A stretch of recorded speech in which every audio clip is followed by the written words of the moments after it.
Great. And Spanish interpreters, if you can please announce yourselves and continue to put your directions in the chat. Buenas noches, hoy estaremos ofreciendo servicios de interpretación en español a Carolina y Marisela. Por favor, marque al 347-966-4114 e ingrese el número de conferencia. El ID es 564-7305, símbolo numeral.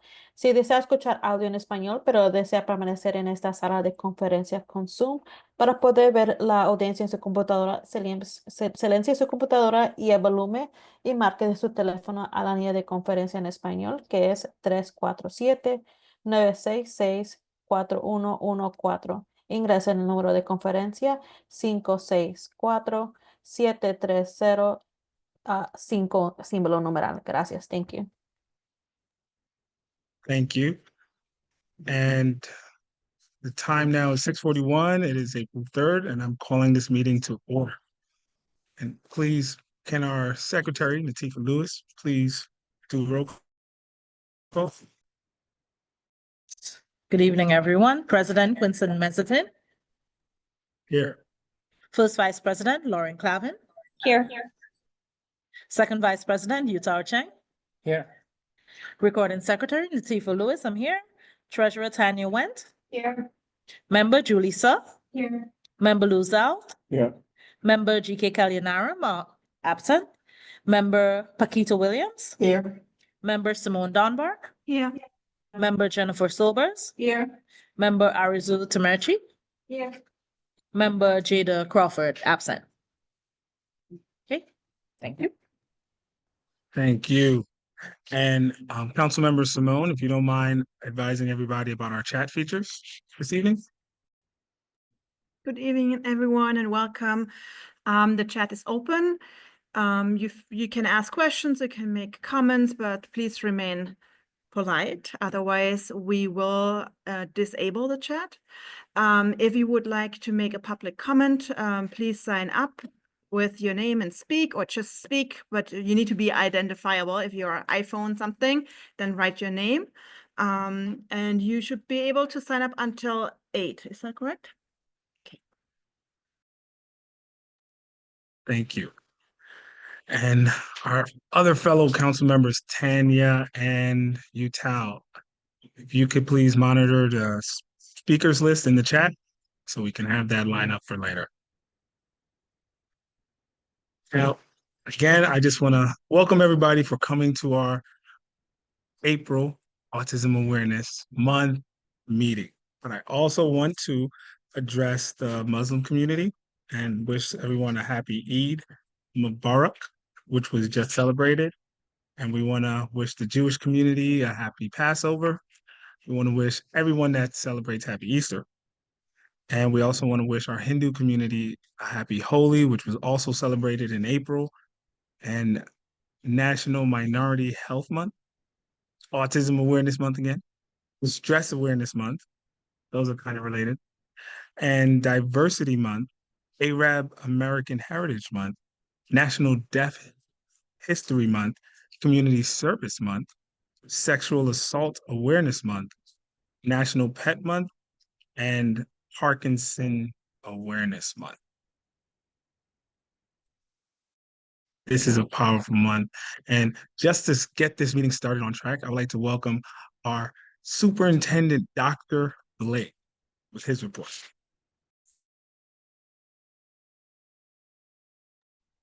Pleasant good afternoon to everyone. Hope you can hear me. Just want to say welcome to each and everyone to our community's meeting. This evening, I'll keep it a little short because I'm going to share it with another member who will speak a little bit about the Summer Rising program. So just want to start by saying that, of course, our community at District 28, our goal is still... Hearing him, or is just us?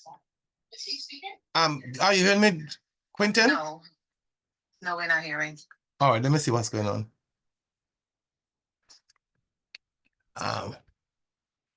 Can you hear me?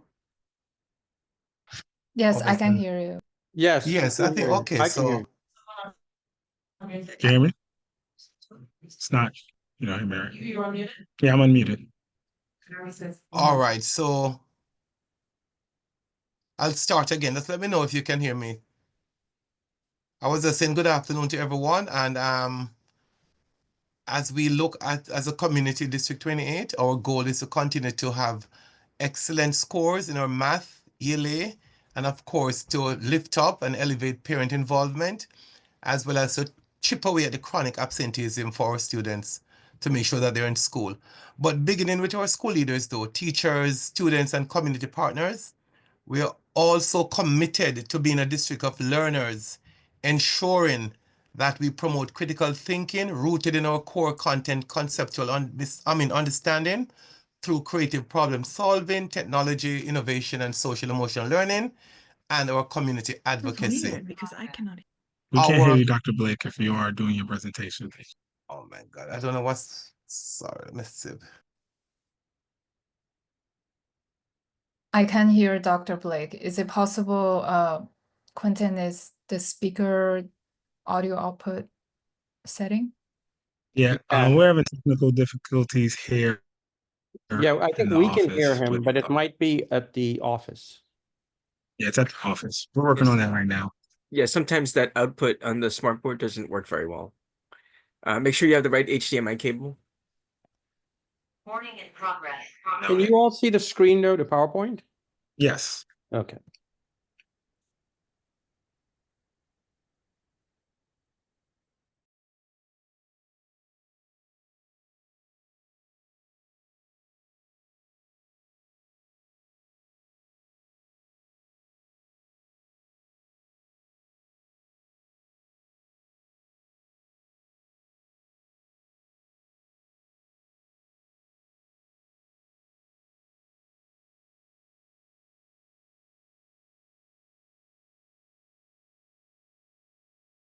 Can you hear me still? No, it's not hearing. I can hear you. Okay, you can hear me. Hope you're hearing me, right? Dr. Yes, Blake, we can hear you. I believe they're having an issue at the office where they're having the CC in person. Right, so. I all think right, if we are recording this, maybe we can proceed, given, like everything is gonna be recorded. So Right, so they could play it again. All right, so can I continue where I left off? That's Dr. Blake. We can hear you. This is Yes. Sonia. All right, Sonia. All right, so I was saying about my report that we are rooted in the core content conceptual understanding that through creative problem solving, technology, innovation, and social emotional learning, we are really trying to elevate the community advocacy in District 28, right? Our community school district, we celebrate our differences because we understand that woven into those differences is a knowledge that they offer us unlimited possibility to learn and expand our knowledge and commitment to all humanity. So that is our big mission. But again, it's all about the children. It is to improve the inestimable contribution to the lives of all our students. So that is the main thing. Next slide, please. Vic, can you progress the slide? Okay. So this month, this season is a season of testing, and we are really trying to get our youngsters to, it's all about the testing this year. So New York State tests, ELA, and mathematics, of course, this will provide you the window for those, like the paper-based testing April 29 to 30th. Most of our schools will be doing the computer-based testing CBT, which is April 22nd to May 2. And so this is very important for families to be aware that our kids will be tested to the ELA exams, the math, as well as the NICESLAT exam. However, what we have been doing as a city, and District 28 is no different, we are looking at a program, an initiative. It is called the Academic Sprint. Think of a sprint, it's a fast dash between 2 points, right? So we are trying to, what does that mean? We're targeting students, we're giving targeted support rather for students in need. All those students who are in the middle of our assessment were very close, within 5 percentage points. We're trying to give targeted support. Every one of our school is sprinting.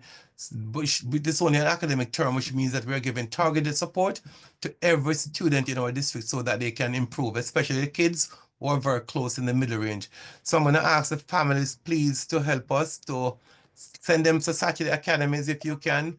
After school and during school, we're trying to do everything to improve the performance of all our students. So this is the high season of testing, but of course, we cannot sacrifice us testing for good critical thinking. So we're enabling our youngsters to get familiarized with the format of the exam. It's not good for them to see the exam only on the day of the exam. So we're trying to get them, acculturated in the culture of the exam so that they can do very well and move on to the next level. One of our other major goals is about attendance, right? So we have as a target that by June 2025, we'll increase the district-wide attendance by 2 percentage points from 90.7 to 92.7. How are we doing with that? Right now, we have baseline 90.4 district-wide. Among the 36 schools, we have obviously 1 pre-K center, 8 middle school, 27 elementary schools, and we are attendance rate right now citywide is 90%, and we are district 28. You see, we're above the city average, 91.2%. And by the end of March last month, district 28 was at 90.9, even above the city as well. So we are showing improvement, and we have 28 out of the 35 schools minus the pre-K center an attendance rate greater than or equal to 90%. So the district is really moving in the right direction. And again, this could not be achieved without the support of the parents. So we thank you very much. We are really moving that target along. If kids are not in school, then they cannot learn. So we are asking for that to be done. We have been looking at our community as well, not just academics, but we're District 28. I just want to reiterate that we are committed to protecting our students. So the New York City Public Schools and the Mayor's Office, we are committed to protect every student's right to attend public school regardless of immigration status, national origin or religion. Non-local law enforcement agents, including ICE personnel, are not permitted to enter schools unless required by law. So these are not just unique to District 28, but all our schools, but I'm making sure that the laws are upheld. New York City Public Schools must honor valid judicial warrants, court orders, subpoenas, but school officials should show these documents to the senior field counsel before taking any action. School safety agents should also alert the school principal or designee and ask the officer to wait outside the building. So we do not provide any information about students, family members, or NYCPS, New York City Public Schools employees. We remain calm and connect the officer with the school principal. So in other words, in a nutshell, we are here to protecting our students, and we are committed to doing that. Next slide, please.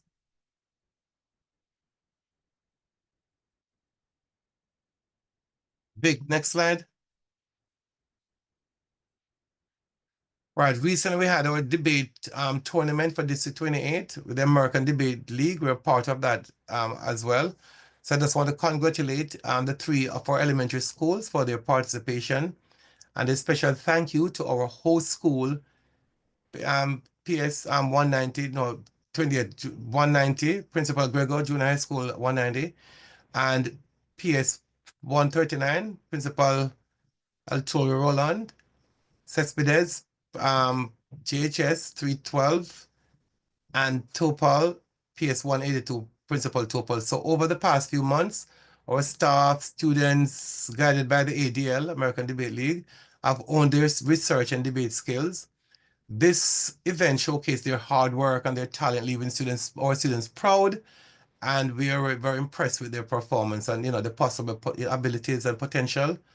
Special thanks also to Principal Topol, whose teams excelled in a Spanish debate league and have been invited to another debate this spring. So I just want to congratulate all our students for the hard work, and the families there, and also the leaders in the school, the teachers and the entire school community for doing the great work.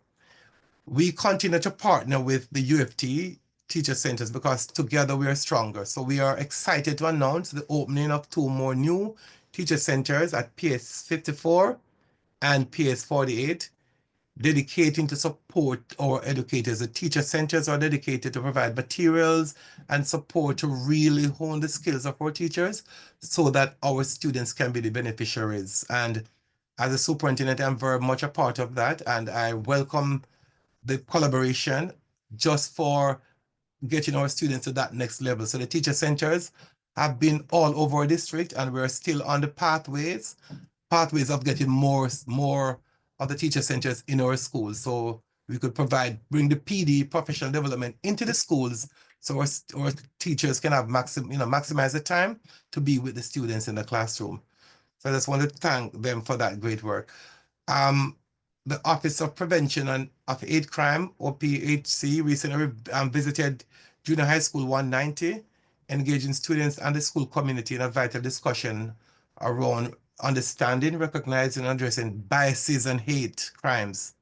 So at this time, I want to extend our heartfelt thanks to our own VJ Ramjetan, former CEC president, as the executive director of OPHC, and Principal Gregor for this invaluable opportunity. So the picture captures some of the the moments at that event, and we are continuing to lift up love. And today we just launched New York City Cares, New York City Public School Cares. Very, very interesting. And we at District 28 is alive and well, where we try to take care of each other, ranging from students, families, and the staff in the schools.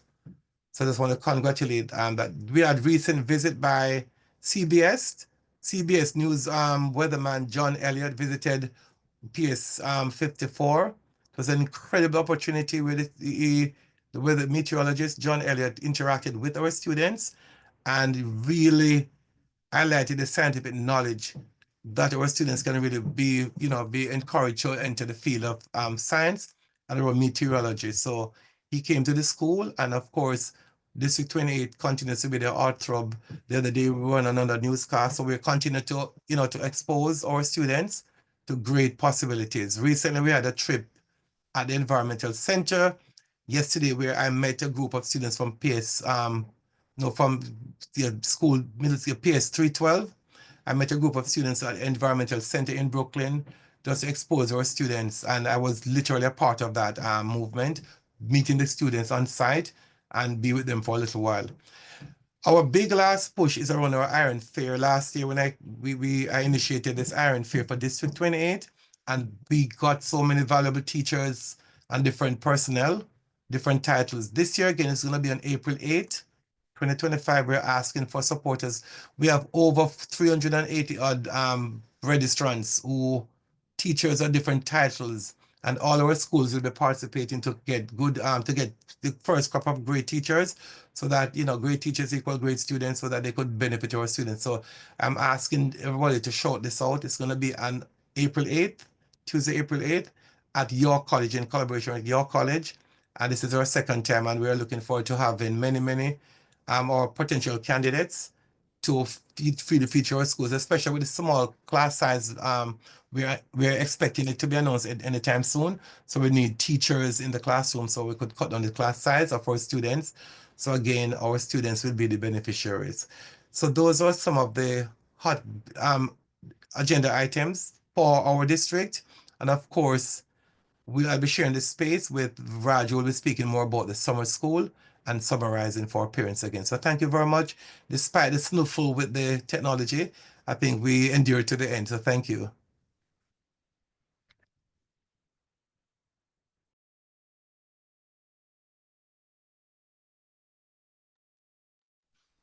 Thank you, Superintendent Blake. We really appreciate all that you've continued to do and supporting our community. And we look forward to even more of the things that you continue to do, support the thriving District 28, the great. I want to ask all principals, just so we could acknowledge you later, please put principal next to your name. It'll help us find you and acknowledge you and celebrate you. And I want to take this moment to also give the opportunity for Dr. Hall to just. Yes. Hello, good evening, everyone. It's great to be here in our CEC meeting, and even better to be in person this month. Really happy to be here with our entire community. Yes. So I just want to echo Dr. Blake's sentiments around the academic sprint and really thank the families for helping us to maintain the 30 to 50 minutes per week. That is the sweet spot. when we talk about the academic outcome sprint. That's our goal. We want our students to be on the iReady platform or the iExcel platform, whichever is the instructional choice of your child's school. Just be expectant that your teachers of your children and the principal will be reaching out around that instructional platform and the number of minutes that your child may need to be on. So the goal is between 30 and 50 minutes. So we just ask that as the devices come home and as your children come home and talk about the work that they're doing online, that you support that effort by ensuring that students have the time at home to be able to go on the technology or in school, because the goal is 30 to 50 minutes as we engage in the sprint. So thank you all for your support, because District 28 is truly leading the city in ensuring that the academic outcome sprint is a success. So thank you all. Thank you, Can I just Dr. add- Hall. And with our family leadership coordinator, Sonia. Good Say a few words. evening. Good evening, everyone. Just really quick reminders that CEC elections, we already had our candidates forum, very, very successful, very well attended. So now you will have voting. Voting period will start, I believe it's on the 25th, I believe, till May 13th. I will put the link online so that you can go ahead, and if you have to revisit, watch the forum. It was recorded, so you'll be able to hear our candidates if you weren't able to attend the forum. Also, this is nominations and elections month for our parent leaders. So very important, your voice. We need volunteers. We need this work to be able to elevate the concerns of your school.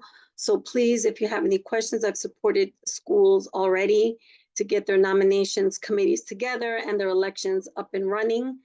The goal is to have every school in our district to have completed their elections by the last day of school. So I'm excited, and I am really looking forward to getting 100% of our schools done. Also, I'm going to put in the chat just a little who's who in the district in terms of who to contact in the district if you need support with parents. We're getting a lot of questions regarding Committee on Special Education. So I'll put that in the document to let parents know that Committee on Special Education, if you have concerns or questions and you attend a public school, you can reach out to the school directly. If it's a private school child, early childhood, then you can contact the Committee on Special Education. We had a presentation, I believe it was last month, but this is just if you need to contact somebody directly. And enrollment. We also get a lot of questions regarding enrollment.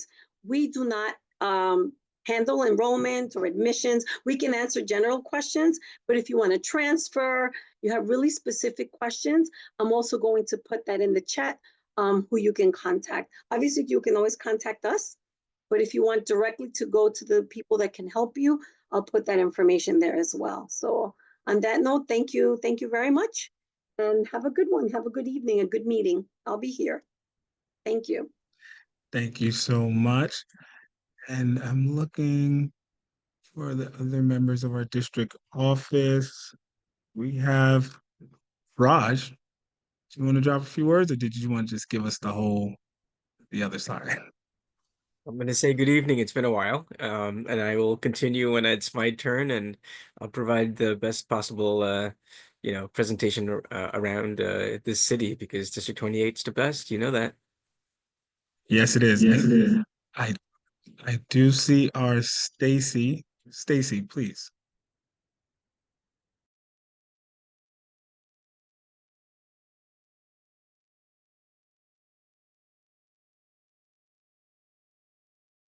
Oh, there we go. I was trying to unmute. Good evening, everyone. Happy Wednesday, hump day. We've made it this far. Any questions for special ed for K through 8 can definitely be directed to me as well. In addition to what Sonia said, if you guys have any questions, I am the administrator of special education.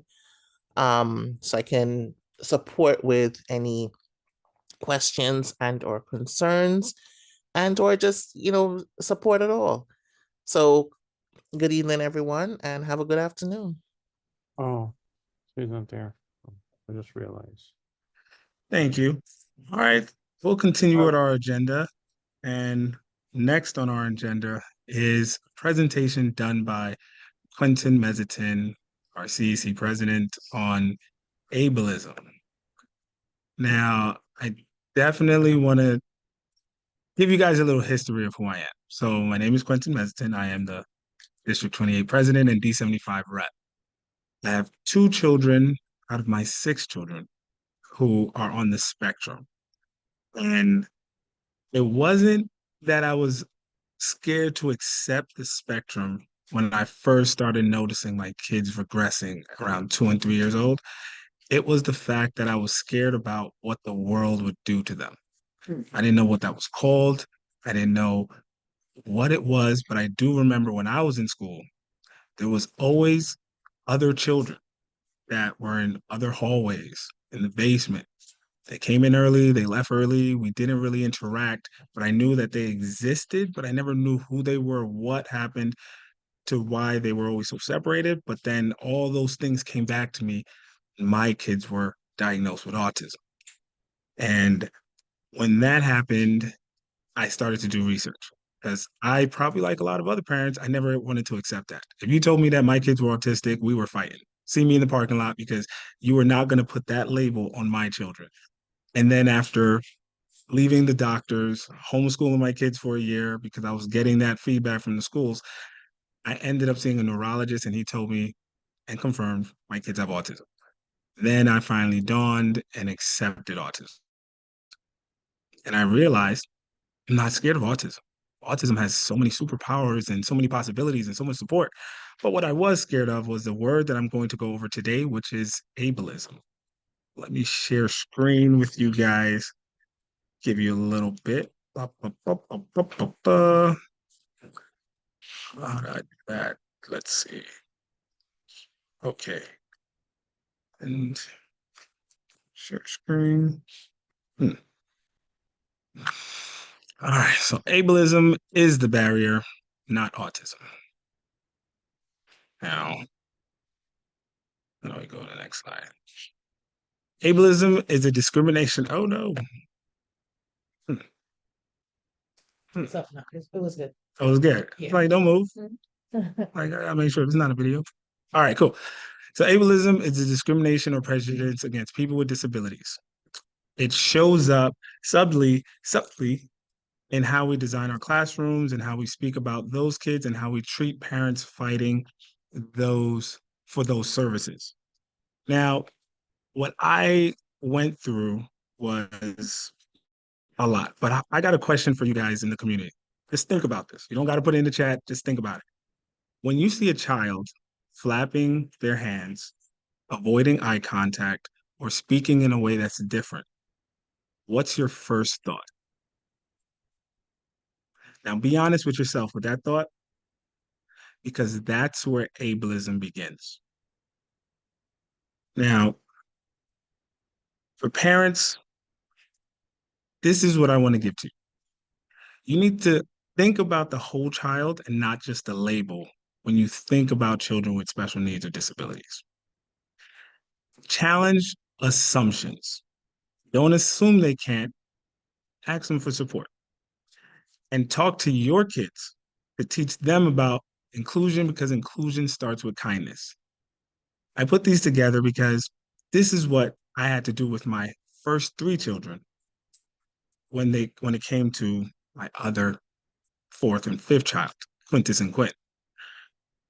But it doesn't stop with us parents.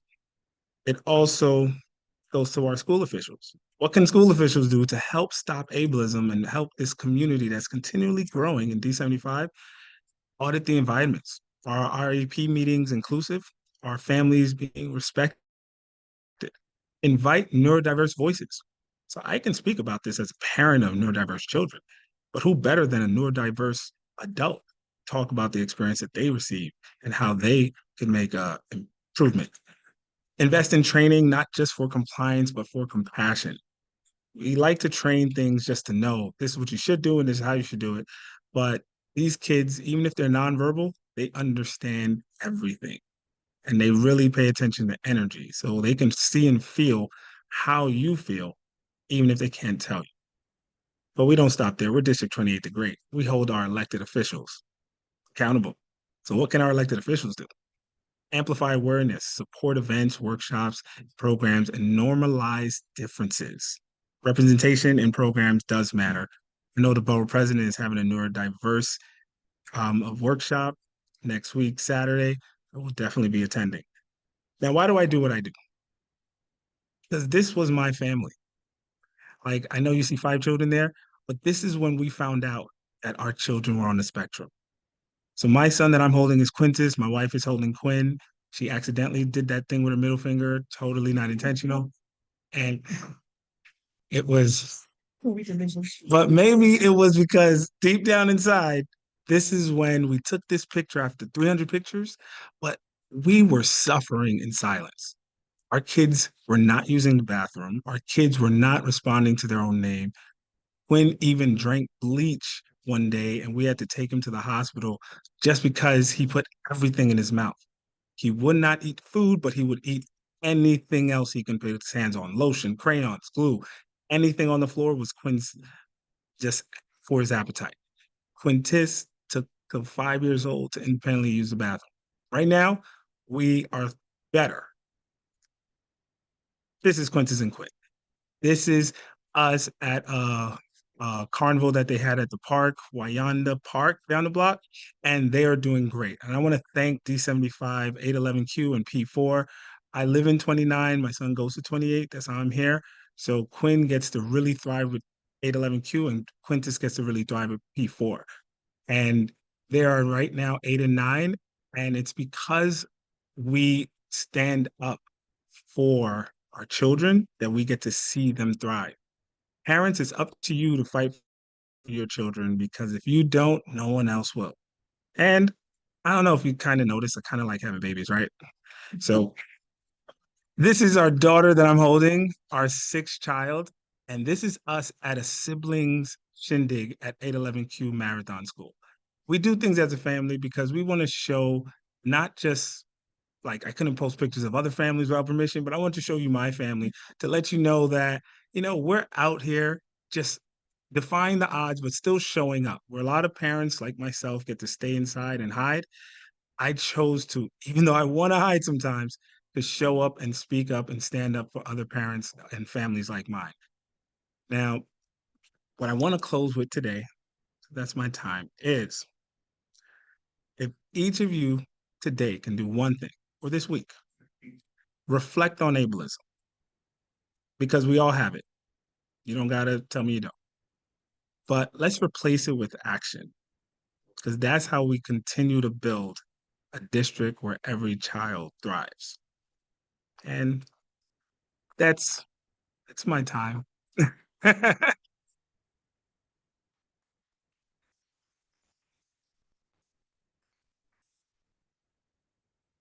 Thank you, guys. Our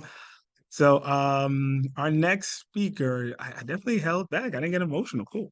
So our next speaker is my son's principal, Principal Nicole Avila. Are you ready, Principal Nicole? Yes, that was beautiful, Quentin. Thank you so much for sharing that story. Hi, everyone. Good evening. My name is Nicole Avila. I am the principal of 811Q, which is a District 75 school. I do have one site in District 28 at 140 where Quinn attends. I know many of you know about District 75 or have children that are co-located in buildings with District 75 programs.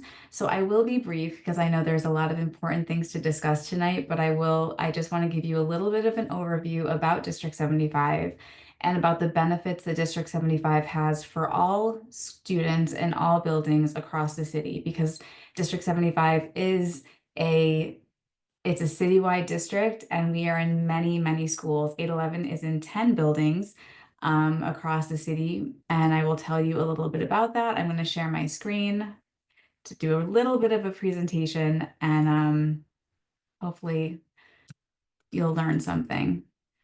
So District 75, we're 811Q. So basically what Quentin was talking about is District 75 provides highly specialized instructional support to students with significant challenges such as autism, significant cognitive delays, emotional delays, and multiple disabilities. Again, it's a citywide district. We're multi-sited, co-located, and we operate with the hope and belief that the students that come to us will eventually leave us, because we are a space to grow and to be supported, but we're not a space to live forever. We're very specialized in terms of getting students to be as independent as possible. We're structured in a way that we have class ratios, and students are assigned to those ratios based on reevaluations they get from the school psychologist or CPSE. We have 12-1-1 classes, 8-1-1 classes, 6-1-1 classes, 12-1-4 classes, inclusion, and then we have CTE and work-based learning programs for some high school sites. So there's a little mix of everything across the borough, all the boroughs, but we do at 811 have all of the above. And we do have alternately assessed students and standardized students in our program. So this kind of repeats what I said. But what will you see in a District 75 class? So we have many paraprofessionals that help support our students become more independent. We have ways for students to access communication, and we have specially trained staff members that are trained to do those things, so that if a student comes in and they're nonverbal or limited verbal, then our goal and our focus for them is to provide them with a voice, provide them with a way to communicate with the world around them. We do that through communication supports, devices, visuals, eye gaze boards. Our related service providers are partners in the classroom. So you're not seeing a pull-out model where related service providers take students from the classroom and remove them to a separate location. They are really in the classroom teaching the teachers and the related and the paraprofessional staff how to generalize those skills being worked on in related services to all day, every day, so that they're progressing even more. We have a lot of physical equipment and structural changes that happen within District 75 classes. Sensory items are important, cool down corners are important. Every kind of behavior is a kind of communication. So we work on that, and we work on students learning to request breaks, to regulate themselves. Toilet training is a really big thing for us, because if literacy isn't the most important thing you learn in school, toilet training is certainly one of the most important things to help for independence. And every student gets specialized instruction to meet their needs. So 811Q, we support 540 students or more, I think at this point, ages 5 all the way through 22. We're located in 4 different districts across Queens, and we have inclusion classes and self-contained buildings. And our mission, again, our hope for all of our students is that they become as independent as possible. We have alternate classes, but we are teaching standardized curriculum because we believe it is vital for them to have access to the curriculum that they will eventually need to access if they leave our program, become standardized, and join general ed again. And this is, a partnership with families. We offer transition planning support. We have lots of supports for families to reach outside agencies and get help in the home, because as Quentin was talking about, this isn't just something that exists in the school day. Families with children with disabilities need so much support because it isn't the norm. They don't have those people to connect with, to talk to. So a lot of what we do is family support, sibling support, like we did a few weeks ago on a Saturday to recognize the siblings of those individuals that, are supporting their sisters and brothers with disabilities. It's definitely a special thing that doesn't exist everywhere. What's special about 811Q is that we do use a standardized curriculum. Our instructional practices encourage student voice and choice. And we have a very robust vocational training program that starts at age 5 and leads all the way up till 22, in hopes for those students that are alternately assessed will be gainfully employed by the time they leave our program. And the reason why we do this is vocational programming is important for our children to learn life skills. They need to learn communication skills. They have to learn adaptive living skills, how to function just in life outside of school. And these are really motivational ways for them to do that and hopefully eventually get a job. And the last couple things I want to just really briefly touch on is, again, the importance of families in our school. And we have monthly town hall meetings. I do them once a month, twice daily, so that I can reach as many families as possible. We have family support groups once a month. We invite families into our children's classrooms once a month because it's really hard for our children to share what they did in school that day. So it's really important for us to invite our families in so they can see what's happening in the classrooms. We celebrate our students every month at monthly celebration events. We have appreciation events for our families, a Saturday programming that's combines the arts, academics, and athletics for any family that would like their children to be involved in that. So that goes year round. And we are connecting our families with OPWDD services, which is state-funded services for students and families that have students with disabilities to get extra support and support services at home.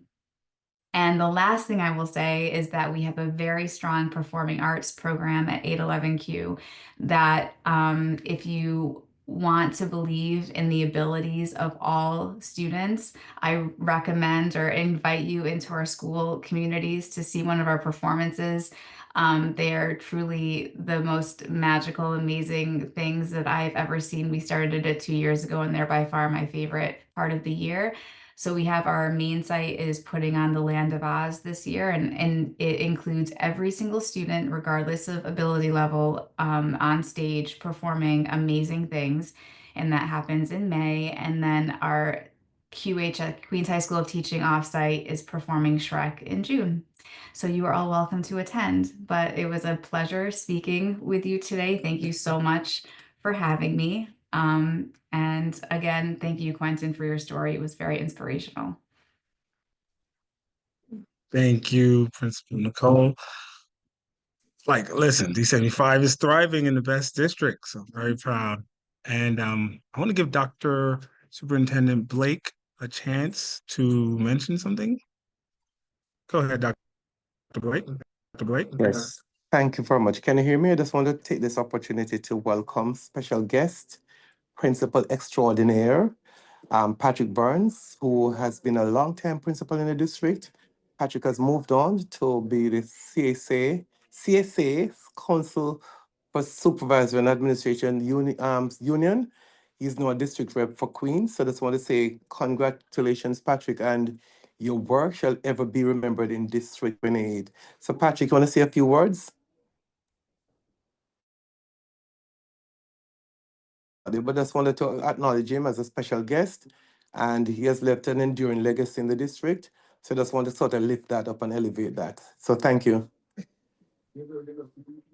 Thank you. No, he was an amazing principal and he'll continue to do great things. Next, we have our one and only Raj. Good evening, everyone. It's a pleasure to be here with you this evening, as always. Tonight, I'm going to talk a little bit about summarizing, and I'm going to share my screen.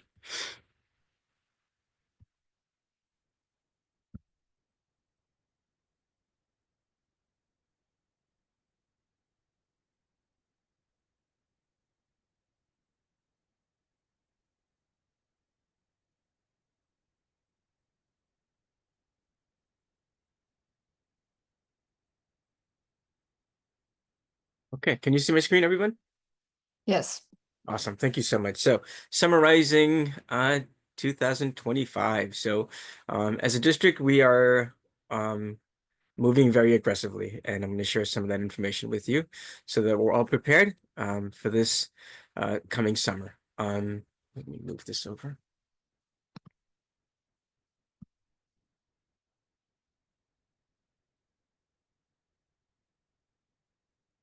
Oops.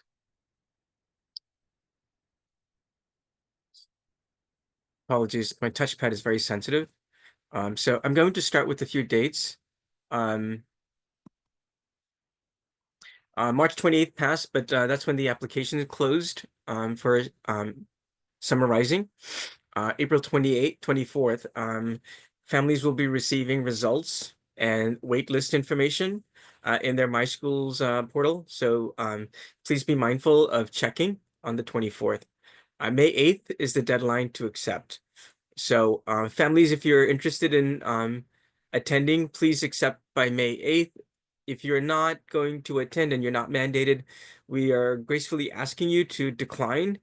So the principals that are in charge and the site supervisors can offer the seats to students that are on the wait list. So we thank you very much for applying, but if you're not going to attend,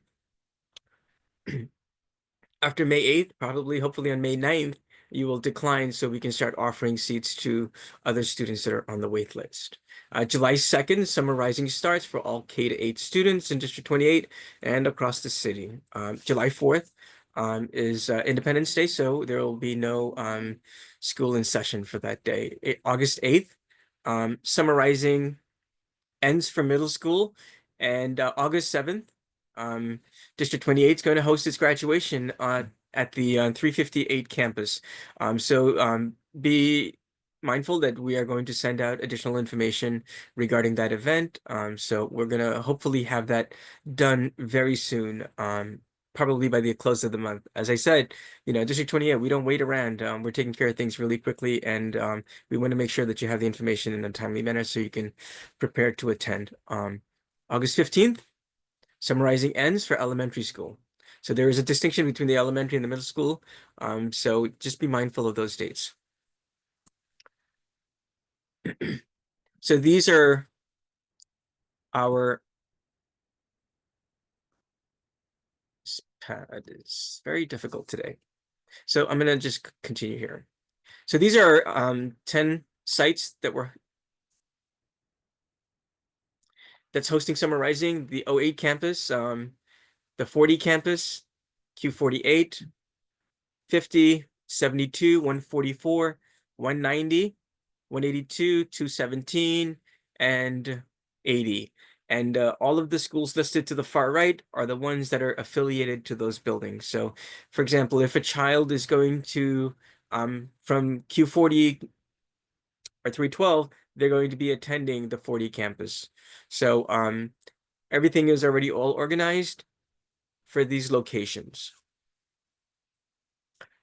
We are almost fully staffed. All of our principals in charge have been identified. All of our site supervisors have been identified. So we are fully staffed for all of those positions. Right now, we are in the process of recruiting adults. When I say adults, teachers, front office, budget managers, payroll secretaries, and paraprofessionals to support summarizing in District 28 this summer. So we typically do not have an issue with staffing our schools. So we are in very, very good shape right now. A couple things about the priority listing, because we typically get a lot of questions about this. This year, the priority status is as follows. Students with the promotion and debt letters or mandated students, those are the ones that get priority. They will be offered a seat automatically. Students with 12-month IEPs, those are our ESY programs. Those students are offered seats and they're automatic. Each home sites, students who are part of the homeschool community are given priority. So if a family is applying to attend the Q40 campus and that is his or her campus, that's where they will probably get priority seats on the wait list, right? So just be mindful of that. So there is a system that is in place, and we are going to honor that. That's why I'm asking families to make a decision by the 8th of August, so that if you're not going to attend, please decline the offer so we can clear the register and offer students seats to students that are on the wait list. As all of our site supervisors and all of our principals are consistently updating and keeping an eye on the wait list so that we can offer seats as quickly as possible to students. And I know it is 6 weeks go by very quickly, so the quicker you can decline an offer, then we can move the seat to a student that or family that would like to have their child participate in summarizing. We encourage you to constantly check the My Schools account to assess your waitlist status. So families, if you are on the wait list after the 8th, please check regularly so that you can see where you are on the wait list. And typically we seat all of our students. So we're going to do our best, and sometimes it is a little difficult considering in the past, sometimes families will take a seat and they'll decline much later, which makes it a little bit of a challenge. That's why this year we're asking you to please, if you're not going to attend, decline as soon as possible. Okay. As I mentioned, July 8th is kind of the deadline for starting to revise the wait list. Transportation, this is always an issue. Transportation will be offered as in previous years. The system is the same. As last year was the first time transportation coordinators were assigned to every building. This will be the case this year. So if there are transportation issues, all of our site supervisors, all of our principals are aware that they need to hire a transportation coordinator. And if there are issues, to email me, as I will be doing all of the escalations for transportation issues. So typically we don't have an issue with this. Sometimes at the beginning, because of where families live, and you know, if they're coming from Brooklyn sometimes and they want to come to our location, it becomes a bit of a challenge, but we always work out a system so that our children are in schools on time, receiving the best education possible. And that is it for me. I just would like to say that all of our leaders are ready to go. We are hiring informally, if you know what I mean. We're recruiting aggressively. We want the best folks in our buildings taking care of our children. And I kid you not when I say 28 is the best, and we don't fool around. We take care of business and we make sure our children get the best education possible. So with that said, I wish you all a pleasant evening. I'll be here to cheer Hope on as she does her presentation. Hope is a wonderful partner that I've been working with for the last 2 years. Thank you, District Manager of Operations and Special Projects, Raj. We have one question that I'm just going to allow Vanessa Sparks. It's on topic, and then we'll go straight to our next presentation. Yes, good evening, Mr. Quentin, and thank you. It is on topic. So just for my own clarity, so first let me identify myself. My name is Vanessa Sparks. I'm a member of Community Board 12's Education Committee. Community Board, there are a number of schools in D28 that also sit in Community Board 12. So for my own clarity, students that are mandated have first priority. Students that have a 12-month IEP have second priority. Homeschool students have third priority, and finally a wait list. So am I to understand that if a family has a child attending anywhere here in D28 and is interested in the Summer Rising program and they're not mandated and they don't have a 12-month IEP, a homeschool student has priority over that student? I'm sorry, Ms. Sparks. It was a little difficult to hear you, but I think I can respond to that. So forgive the way I structured the bullet points. It's not first or second with students with IEPs or mandated students. They will happen simultaneously. So those are students that are offered seats because that's how the city has designed priority for the homeschool sites, right? So for example, if one of our schools, 40, those schools that are affiliated there, those 3 schools would be provided priority because that's their homeschool, right? Meaning that they will have priority on the wait list. That's not to say that students cannot get into the summarizing program that are not mandated or they do not have a 12-month IEP. They can get in. It's just also the city has actually pivoted a little bit around the number of seats that are going to be offered. So during COVID and a little bit after COVID, there were a lot more seats. So this year, the last couple of years, we've noticed that there's got fewer seats are being offered for a variety of reasons. But yes, students with IEPs and students that are mandated will have a seat. And every homeschool students will also have a seat, but they'll be on the wait list. And depending on where families enter, they will be sorted into the wait list. And then that's why we're asking families, if they're not going to attend, please decline as soon as possible. So this way we can get the students that are on the wait list a seat.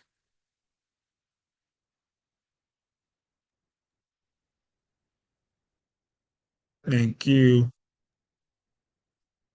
All right, we have two last comments that if you want to address. They're in the chat. So for Jessica Zillow, PS 144 is not anywhere close to the other schools, and there is only one MTA bus line that goes near that school. How was this school chosen instead of having the elementary school program for 10 schools closer to more public transportation like 139 or 175? We can't hear you. You're muted. You're muted.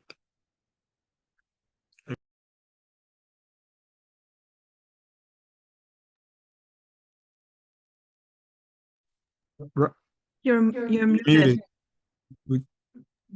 So sorry. Thank you so much. I apologize. I think it was the 144 campus that was presented, right? The question. So something that we've been working on as a district is the equity of space, right? So meaning that if 139 or last year it was 175, memory serves me correct, on that side of the city, was utilized. So we are trying, the principals want to rotate the locations because we're also thinking about our families, right? And making sure that we are offering locations that is accessible. But at the same point in time, the facilities need updating over the summer. So the principals want to take a turn hosting. This will give an opportunity. So last year, Principal Tushman hosted. This will give her school an opportunity to really have the custodial engineers do a deep cleaning and fix all the things that need to be fixed. Because when we host Summarizing there last year, the custodians and the engineers only had a really short period of time to do the updates. So this year they're going to have more time. This will give 144 an opportunity to host, and next year we're going to try to host it at a location that'll be accessible to all of our families. We do our best. Unfortunately, sometimes it is uncomfortable for some of our families, but we're trying to ensure that our buildings are cared for also, which is also a priority. We want to make sure things are functioning. The water fountains are ready to go. The building has been painted. It's been cleaned properly. So that's the reason why we're, and that's not just on the north side. We're doing that also on the south side. It's all of our campuses. 80's a new school this year also that will give 354 an opportunity to be cared for properly. So yes, we are going to move into a rotating process. But at the same point in time, we're not making decisions arbitrarily. We're really thinking about locations and whether or not families can make it and it's accessible. But for few families, it might be a bit of a challenge, and we do apologize for that. Thank you. And if you could just touch on distinguishing ESY from summarizing, and then we'll take the rest of the questions at the end. Do you mind repeating that again, Quentin? Is it just a comment on ESY? Yeah, distinguishing between ESY and summarizing. So that's typically our students with IEPs, right? That have access to those programs. And the program is a little different, meaning that the length of the day and the support, right? And basically the program is designed to ensure that we are in compliance with the students' IEPs. And 2 locations are going to do ESY this summer. It is 50, Principal Manjaris' school, and Principal Signal, who's on the call right now, and AP Brand from 121, Principal Petrello. They'll be supervising that space. And Principal Grego, I don't know if he's on the call this evening. He will receive some ESY students on his campus, and we are going to allocate special ed and district staff to that location to provide additional support. So those are the 2 locations that are doing ESY this summer. Thank you so much. And any other questions can be addressed at the end. And if there's anything that we can address now, we will definitely email our inbox and we will get those questions answered. Thank you again for such a wonderful presentation. And I would like to now invite our next guest, keynote world presentation by VP of Product and Implementation, Hope. Yes. Thank you so much, Quentin. And thanks, Raj, for mentioning about neuroscience project. What I'm going to share with our District 28 community today is just further proof to how great, District 28 team has been. Okay, let me know if you can see my screen. I just pull up. Okay, perfect. So I just want to give you a little bit context. The problem that we are going to show you and also the solution at the same time is related to the science instruction. 3 years ago, the state of New York provided this requirement, the mandate that all of 3rd through 8th grade students will have to do a total of 8 investigations throughout the years before graduating elementary school or graduating middle school. And this is very much connected to the state test. At least 15% of the skills and concepts covered in these investigations are going to be assessed in the state tests. So very much important component of our science instruction. However, in the past couple of years, it has been done on paper. And we know that teachers has been, figuring or developing their own solution. But majority of the students are still interacting with the content based on paper. And we know when, it's paper involved, there is a great deal of inefficiency. And when the data is sitting on the paper, we don't really get much insight as to how our students are doing, or even at the organizational level, at district level, where are the areas we can focus or target to better support our students. So here comes neuroscience, and this is basically collaboration with District 28, 29 to address the challenges we're facing in the currently paper-based inefficient process. And we would like to transform this science investigation experience into something efficient, secure, convenient for students, teachers, school administrator, as well as our district stakeholders, but also at the same time providing all including our families with the quality data as to where students are at and how we can support, collectively all the students, and also personalize the instruction and support. So if we are putting ourselves into the shoes of a teacher, when we are, let's say, just one out of the 8 investigation, there are multiple student answer packet involved with student direction, teacher materials. So printing that out, sorting everything into individual folders, distribute it into for individual students, and then collect this back. Also repeat this process because, for science, we don't really have double period every week. And, the grading has been a big challenge because a lot of teachers just doesn't have the bandwidth. And also the state require all of the materials have to be stored at least 6 months upon completion of the investigation. So on top of managing all the investigations, teacher will have to deal with the bins, boxes, and folders from the previous years to ensure there's continuity of student records. Because after all, we're looking at the span of 3rd through 8th grade. And there is, I'm putting a question mark for the review and analyze. Again, when data is sitting on the paper, we don't really get the time or, have much capacity to review and analyze where, how overall mastery distribution or proficiency level looks like. So with the platform, we can easily, teachers can easily assign in a couple clicks. The prep work used to take hours can be shortened to just a couple seconds to efficiently distribute investigation to students.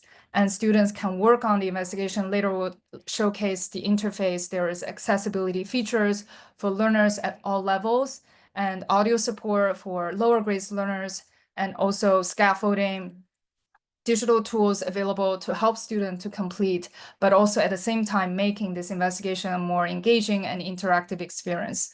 So student can easily, complete and submit, and teacher can use the neuroscience digital and also streamlined process to conduct the grading, which is really to see the student answer and to match with the rubric and within a couple of clicks to find, to basically grade the student as either developing level, immersion level developing, or proficient or excelling level. And the last part of this flow, which is the report generation, is actually automatically done within the platform. So once the teacher complete the grading, we'll provide individual and class level report to basically what happen in real time. So student will be able to see their own performance analysis. And even though the teacher may not have time to go through the results with individual students, everything is clearly laid out for the students for them to go over and just focus on which area they would need to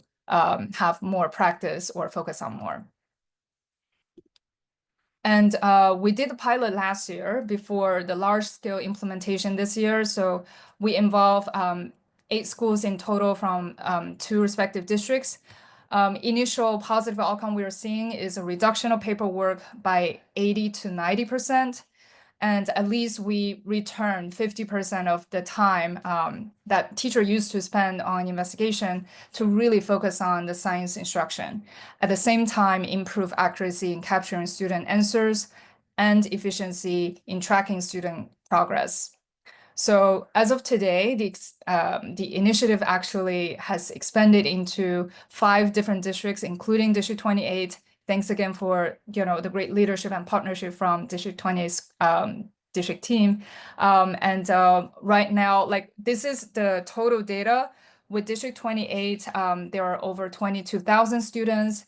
And I think the data from this Monday was over 3,100 investigations have been actively worked on by students from District 28. So which is, yeah, again, very impressive in terms of the usage and user activeness we're seeing from your district. And we also want to give shout out to this top 5 schools in District 28. We are seeing these are the numbers of investigation, again, being actively worked on by students. I'm just going to show some quick and short screen recording. So this is the interface student will look at when they are interacting with the science investigation. This example is from It's Alive, which is it's a middle school investigation. So compared to the black and white static paper, this is what they will be looking at. Certainly, there will still be the hands-on component if they need to use a microscope to observe, but you can tell the difference compared to, if students are working on the paper-based media. But also at the same time, like I mentioned earlier, we have accessibility features, notepad, calculator. So this is basically not just interactive PDF, but also a very dimensional experience for students to interact with. And this is an example of the elementary school Circle of Life investigation. There is actually audio. I'm not quite sure if you can hear it. So for our lower grade learners, all of the components of the investigation, we have the audio support, and this further empower our students to work on the investigation more independently. Like what you're seeing here is a very simple drag and drop in the digital format, but we know that when teachers are doing it in paper, they have to print out, cut off all of this individual pieces and making sure students don't lose it when they are gluing their answer on paper. So compared to the digital experience, the paper-based experience is definitely much more time-consuming and less engaging. I'm also going to show you quickly because given the limit time we have here, this is an example of the class level report. From here, you have the overall quick snapshot where the majority of the students are at, how many of them have been assigned, for the student who have been graded, what is their specific scores, and also just looking at the whole class as a whole, we can focus on, okay, so collectively, which are the questions that are at developing level based on the class average score, and what is the correlated dimensions. And you can also sort by dimension, like say in this example, there are 3 questions related to claims and evidence, and we're seeing 2 out of 3 are at developing level. Again, providing the teacher with the analytical insights to effectively support the students and the class. And this part will be automatically generated once the grading is completed. And also for individual students, once teacher complete the grading, students don't have to wait until the next period to review their results. This will be instantly available on student dashboard. And again, you can easily sort by score to identify which of these questions you need to review. And when clicking through these individual questions, you will see your own answer, the rubric, acceptable answer, and the teacher feedback. So again, in terms of information sharing and also the continuity of student record, in this example, this is the student dashboard. Across the years, they finish different investigations. They can easily retrieve, review, and practice again. Just to, even is an investigation that's done 2 years ago, information travel with the students, even they move across grade levels or schools. So again, we know this community is very much focusing on delivering the right solution, maximizing, the resources we have to achieve the best outcome. And we know that, for everything, whether it's a tool or a new solution we're introducing, we want to evaluate, is it serving our people, taking care of our students, empowering our teachers? Is it making the most of the limited time organizational level we have? And is it giving us the data to inform and empower our future decision making? And we believe with neuroscience, and we have been, observing all this positive response and feedback from students and teachers, that we are achieving all of the main criteria and delivering values in these key areas. And again, this has been approved by the DOE at the city and the state level. And we continuously want to make sure we champion the voice of our families, of our teachers, of our administrators, to make sure it's a collaboration, and continuously learning from the expert to deliver the platform as a meaningful solution to address and to support our science instruction. And yeah, I think that's it for my part. Sorry if I go over the time a little bit. Please feel free to use the chat because I don't want to take more of the time, but definitely happy to answer any questions you may have. Thank you.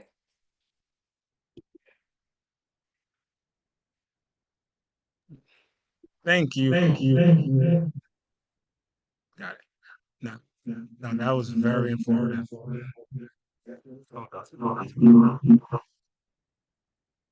No, that was very, very informative, Hope. I really appreciate you doing that presentation for us.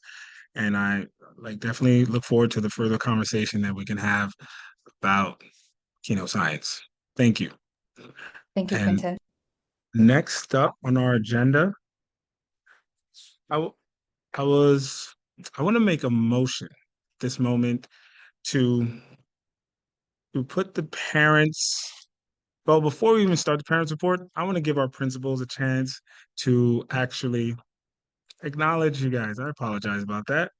You guys were sitting here all pretty. So, first Principal Lau. Would you like to say a few words?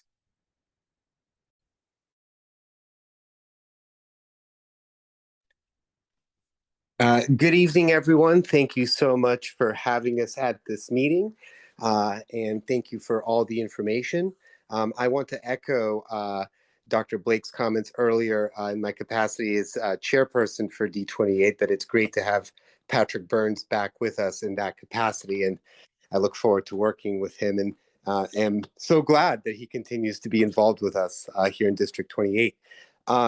In my proud principal hat at Emerson, I'd just like to share that we are having our annual Stress Busters event this coming Saturday, where we'll be inviting our families to come de-stress with us, engage in some tie-dye t-shirt making, some fun activities as we head into spring and testing season.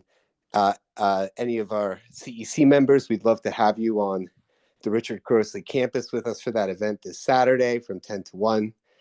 Ms. Went, our CEC representative, I sent you an email earlier. I'd love it if you could make it, and wishing everyone a great evening, and thank you again. Thank you, Principal Lau. Next, I'd like to ask Principal Hanley to say a few words. Hi, good evening, everyone. Happy spring. It's a pleasure to be here. The presentations tonight were great. I really enjoyed hearing from every person who presented. Like Principal Lau said, proud principal hat. We are gearing up for the testing season. We're deep, knee-deep in the sprint and educating our parents on the sprint. We were fortunate to have meteorologist John Elliott working with our students this week, educating them in science and the weather. And I'd be remiss if I did not thank Principal Petrello for sharing the gentleman's information. He had him at his school last month. So lots of great things happening. We're getting ready for our big family math night coming up in April. Everyone's welcome. Have a good evening. Thank you, Principal Hanley. And now we have our very own Principal Hasbury Signal. Good afternoon, everybody. Look at us. We're so busy today.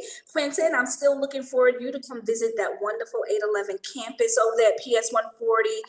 We have a lot of events that are happening within the next few weeks. Our science fair is coming and we have an amazing dome. And sometimes we do get the opportunity to connect with the members of 811 to enjoy the things that are happening.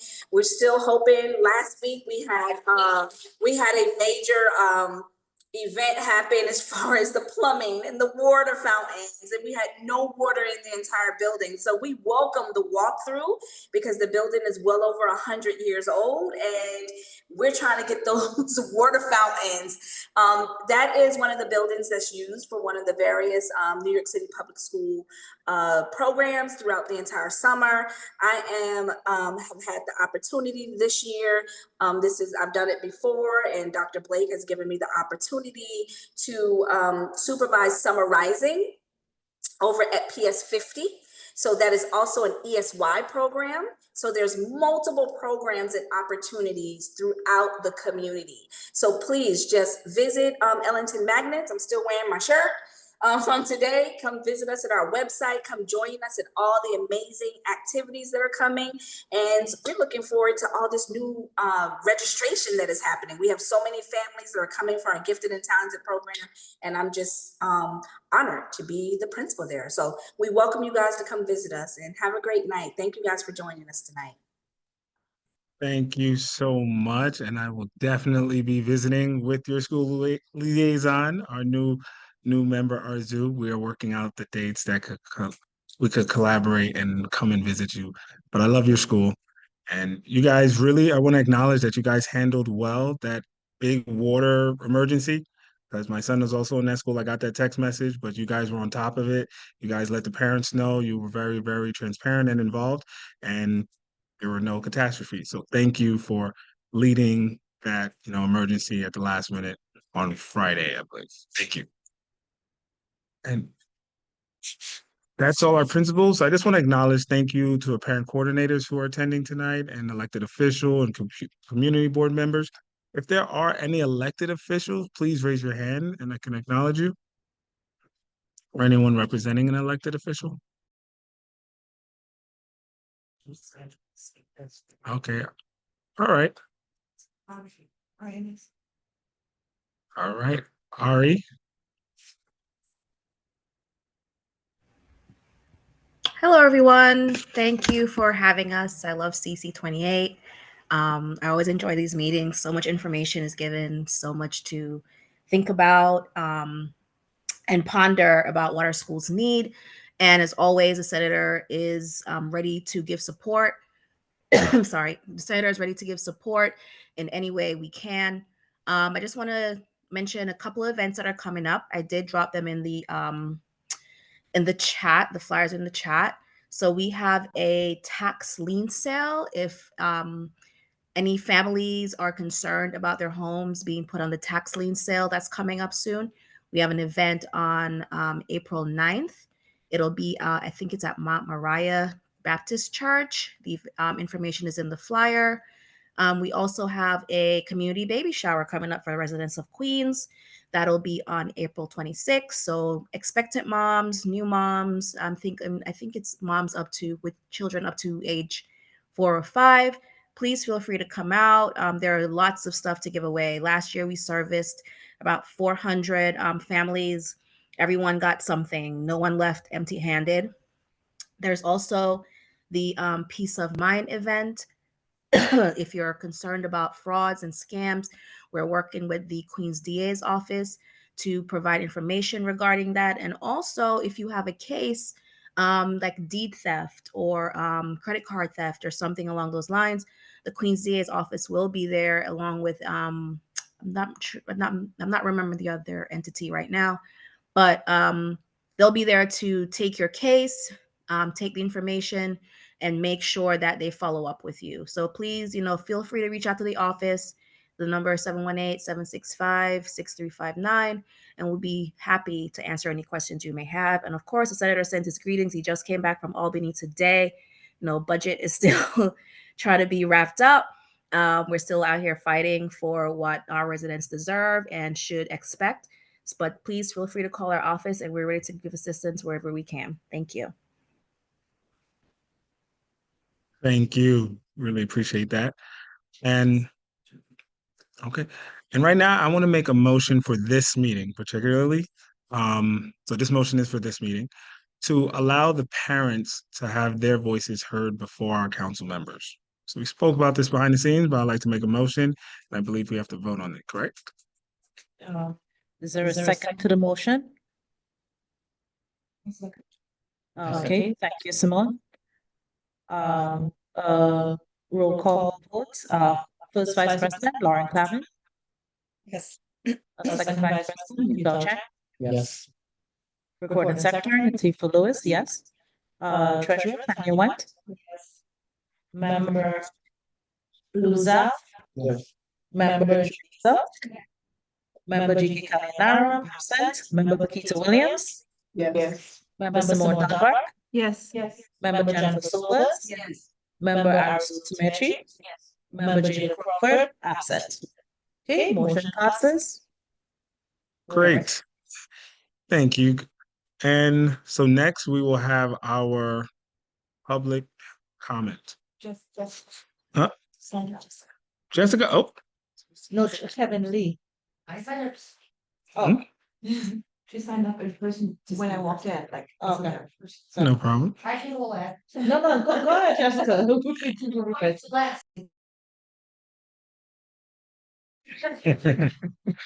No problem. Yes. So we're gonna start with Kevin Lee. And you're on mute? You're on mute?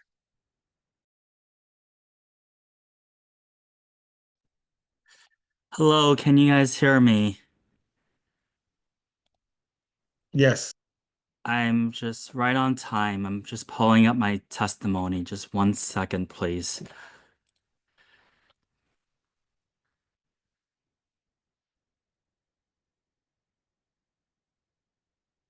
Thank you so much, CEC members, for allowing me to speak tonight. I'm here to urge your immediate attention and intervention regarding the proposed installation of a 5G tower near 2 elementary schools in Forest Hills, PS 144Q and Our Lady of Mercy Catholic Academy. This plan is deeply concerning for our community. Not only is the proposed location a quiet residential area, but it is also a zone where we have struggled to even get basic safety measures like a 15-mile-per-hour speed limit or a neighborhood slow zone. The addition of a 5G tower in this area is not only unwanted, it's unnecessary, unsightly, and reflects poor city planning. Meanwhile, we are facing very real and urgent issues. They include youth violence, truancy, and chronic absenteeism. If we're going to invest in public infrastructure like a 5G tower, let's be smart and strategic about it. The Metropolitan Expeditionary Learning School, MELS, campus right on Metropolitan Avenue is a far more appropriate and impactful location. This is a high traffic area with a middle school, a high school, McDonald's, Wendy's, Petco, Trader Joe's, the North Forest Park Library, and numerous businesses and bus stops. It's also an area that attracts teens and families alike and will only become more active as the Queensway develops. The signal in many of the shops on Metro is already poor. Free Wi-Fi here wouldn't just benefit students, it would support local businesses, residents, commuters, and visitors. It's a win for everyone. Let's do the sensible thing. Please do not place this tower next to two elementary schools where it's neither needed nor welcome. Relocate it to Metropolitan Avenue, whether it's next to the Petco, near the North Forest Library, or even on the MELS campus itself. That's where the demand is. That's where people are. And that's where public investment in digital access would truly pay off. We can't even get a sound permit for Forest Hill Stadium. Let's not make the mistake of misplacing city resources again. Please make this right. Thank you so much for your time. Thank you, Kevin. I want to give an opportunity for Dr. Hall to. So I want to thank you for surfacing the concern here, Kevin Lee. And we also have our local elected officials on the call that I think can better respond to the community need and concern in this area.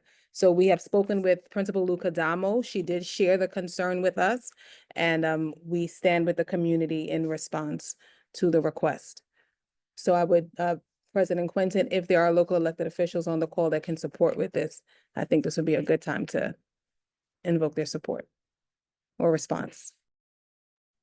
Yes, if there are any elected officials or even community board members that might have any light on this, Vanessa Sparks of Community Board 6. Vanessa's 12. She's 12, right? Yeah, I didn't see Okay. one from 6 on. Okay. So we'll Heather, Heather. She's not there. All right. No problem. But we will continue this conversation, Kevin, and we do stand behind your concerns, and we will continue to get this addressed by parties. So thank you, Kevin, for bringing that up. I really appreciate that. Our next speaker on the list, Jean Hahn. Hi, can everyone hear me? Okay, I'm assuming everyone can hear me. Hi, I'm Jean Hahn. I'm here on behalf of the SLT at Junior High School 157, Halsey Middle School, to express our gratitude and extend a heartfelt thanks to Dr. Blake for going over and beyond and hearing the voices of our school community with regards to filling our principal and AP vacancies. We are greatly appreciative on how promptly he filled the vacant positions in what was a fair C30 process, which really helped facilitate a smooth transition, which is really what our families wanted. Special thanks to Councilmember Quentin Mezzadine and the CEC28 council members for advocating on our behalf, and also to the great Dr. Hall at District 28 office for making the C30 process a very painless and easy one. So thank you, everybody. That's all I had to say, and have a good night. Thank you, Jean. The district loves flowers, and we appreciate that. All right. Next, we have Ari. Are you on mute?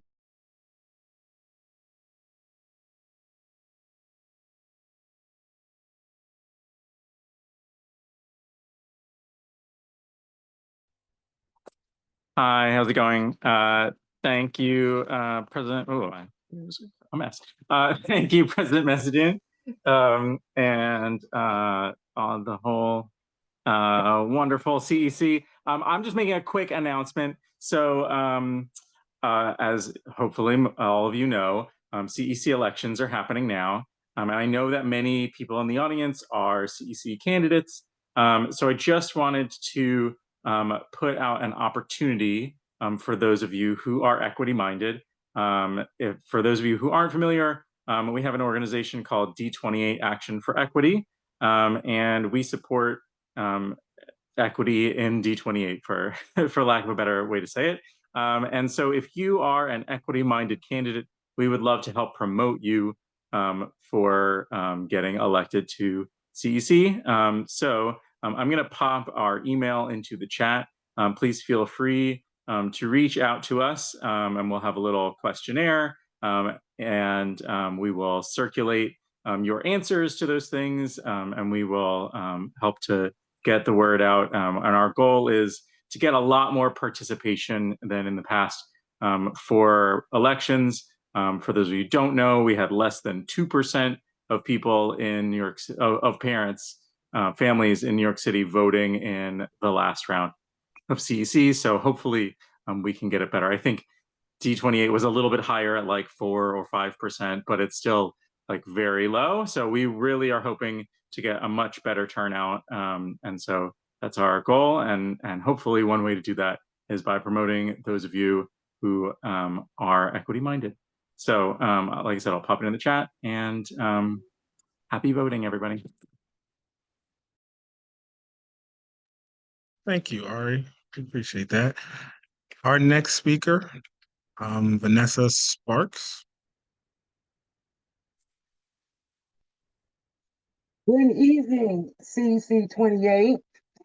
I bring you greetings from Community Board 12 under the leadership of the Reverend Carlene Thorbs, Community Board Chair, and Latoya LeGrand, Education Chair. So I just want to come on, as I do every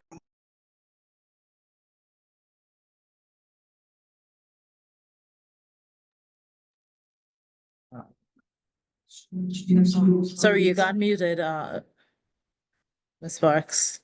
Okay. There we Community go. Board 12 represents the communities of Jamaica, South Jamaica, St. Albans, Addersley Park, and Hollis.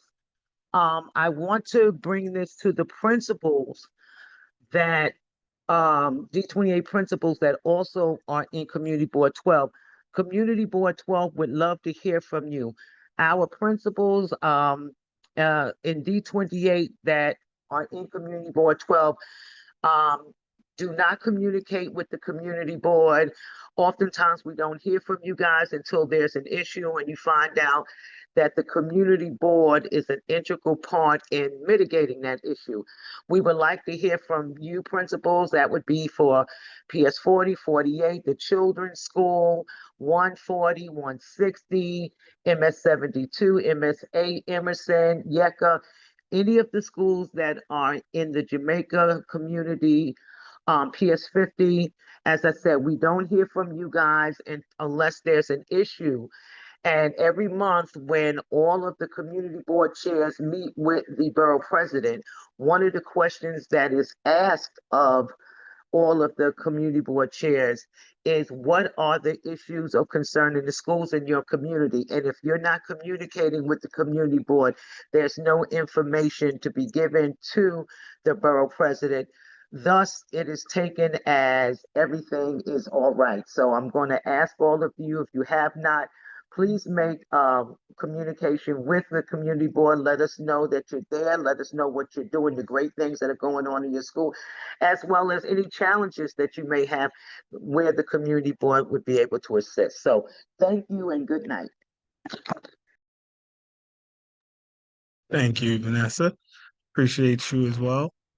And next on our list is Ari again. Kind of Ari Ennis. I think we keep hearing from you.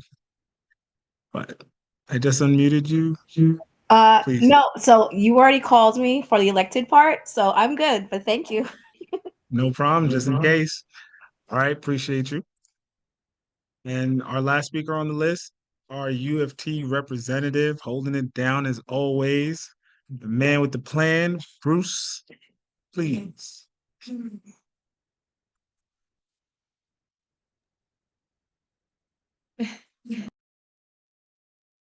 Thanks, Quentin. So good evening, everyone. Just a couple of things. Back on March 10th, the UFT was up in Albany with parents and active UFT members from our district, teachers, guidance counselors, paraprofessionals, etc. And up in Albany, we were speaking with our elected officials about funding our schools properly, and also about the concerns regarding what's happening with the Federal Department of Education and other issues regarding public education on the federal level. There are many concerns. I have to say, I visit all of our schools in District 28, speaking with the UFT members, the teachers, the paraprofessionals, the guidance counselors, the secretaries, et cetera, and one of their big concerns are these proposed cuts and threats to our public education system.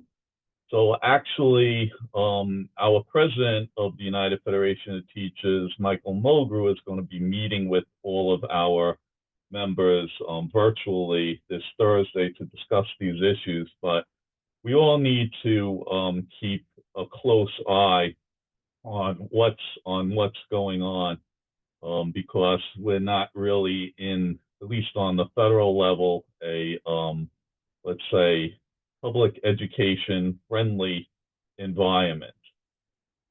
I thought there were two great presentations, one by Quentin, one by Principal Avila, regarding District 75 issues.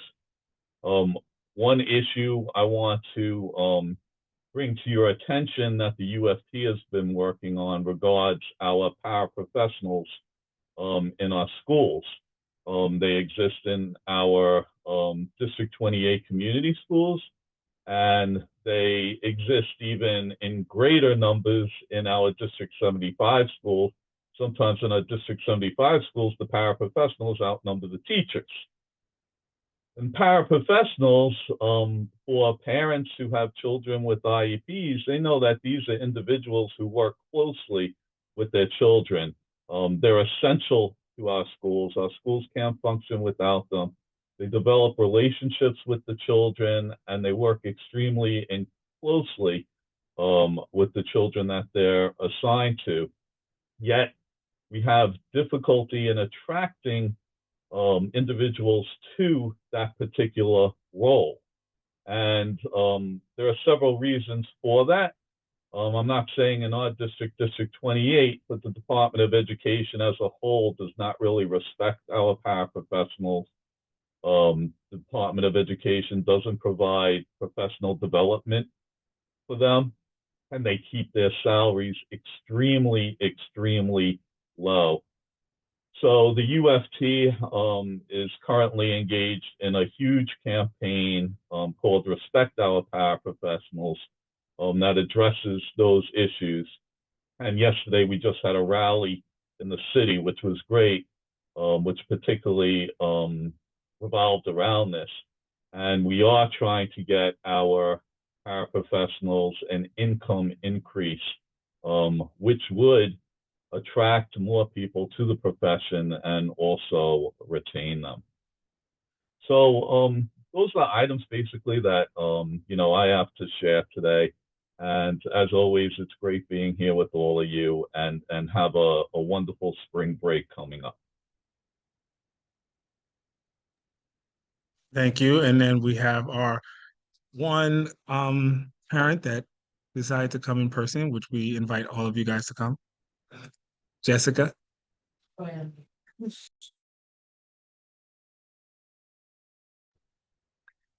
gonna face you because I came here in person, and so I came to address you, not those on Zoom, although Raj has answered some of my questions about summarizing. But I'm Jessica Zila, right? I'm a parent at Mel's, and while it's great that you want to put a G5, a 5G However, on our campus, I would also oppose that and I would totally go to the community board, but that's for next Wednesday. My bigger issue again is summarizing. I'd really like to see the number of students that apply for this district, because to me, it still is not equitable that 10 elementary schools, 10 go to one school, and you pick the school that's farthest away from any subway station, right? At least 139, 175, 220, 220 has 2 bus routes. 220 used to host it. I went the first year they hosted the summer rising program. Let me just tell you what it looked like, because it was craziness. And I'm sort of glad my daughter didn't get a seat on that, but if we're talking about equity, it doesn't seem great to have 10 schools go to one. Also for middle schools, last year we had 2, and thank you to Queens Metro for hosting the middle school program, because I didn't have to. But that allowed more students, especially in this district. 6 to 8 kids deserve just as much of a chance at a great summer as elementary school kids. But now again, you have 3 schools going to 1. Also, the summer rising program was very confusing because it looked like 190, it looked like both Russell City and Halsey were hosting the programs. So also the DOE should fix their summer rising site. But again, while I appreciate the program, hopefully the funding doesn't go away. Last summer, they had, my daughter's program couldn't do anything basically on Fridays because the funding. Oh, I was like, you want me to move? Okay. The funding wasn't given until the very last minute. So actually they couldn't arrange anything for middle school because in the city, there's so many programs, they really couldn't do any field trips. Right? So we're going to talk about it. And I really appreciate the fact too, that you have to say you're going to come. Because I have heard a lot of parents that don't like it and they go for a week and then they don't go. But there's a lot of us that would appreciate the free program and would send our kids. And so I'm really appreciative that that was also put in. So it's better, but we could still do a better job in regards to summarizing. And that's it. But 10 schools to 1. And that's the old summer school program, by the way. I talked to my principal 220. That's how summer school used to host it. And I think priority should be given to DOE students and not open to everybody that wants to have a free program. We chose to have our kids in DOE, right? And I know that there are some extraordinary circumstances where you may go to other programs, but it should be priority should be to DOE students first. IEPs, right? 12-month program, I totally understand, but we really should have priority for DOE students because this is what we chose for our children. All those other people can maybe find a different program. Thank you. Thank you. All right. Thank you. That was our last public comment from our parents. And I just want to commend our council members because these council members are always doing work within the month from our last meeting to now. And I just want to acknowledge all the work you do behind the scenes, and you are appreciated, and the community and the district sees you. So thank you. And if now Latifa wouldn't just go up the list and get our council member reports. All right. First Vice President, Lauren Clavin. Good evening, everyone. I want to thank Jessica for coming, and I'm always grateful. You show up at every meeting. This is the first time I've seen you in person. It's really good to see you, but you're always amplifying issues that are of concern for the entire district. And I just want to say for years, and I appreciate that. I will say I disagree a little bit, and I just want to share, because I did hear the sentiment from another person on the call who I also deeply respect. I think summer rising should be open to all students, and I just, my ears perk up a little bit when I hear maybe privileging one group of students over another, because all our kids, you know, should be able to take advantage of this taxpayer funded program, which I think is great and should be equitable and should I agree with you 100% about the site issue that you raised. And again, thank you for continuing. You've been talking about summer rising consistently since the beginning of the year. So I really want to acknowledge that, and I appreciate you. And to my colleague Quentin,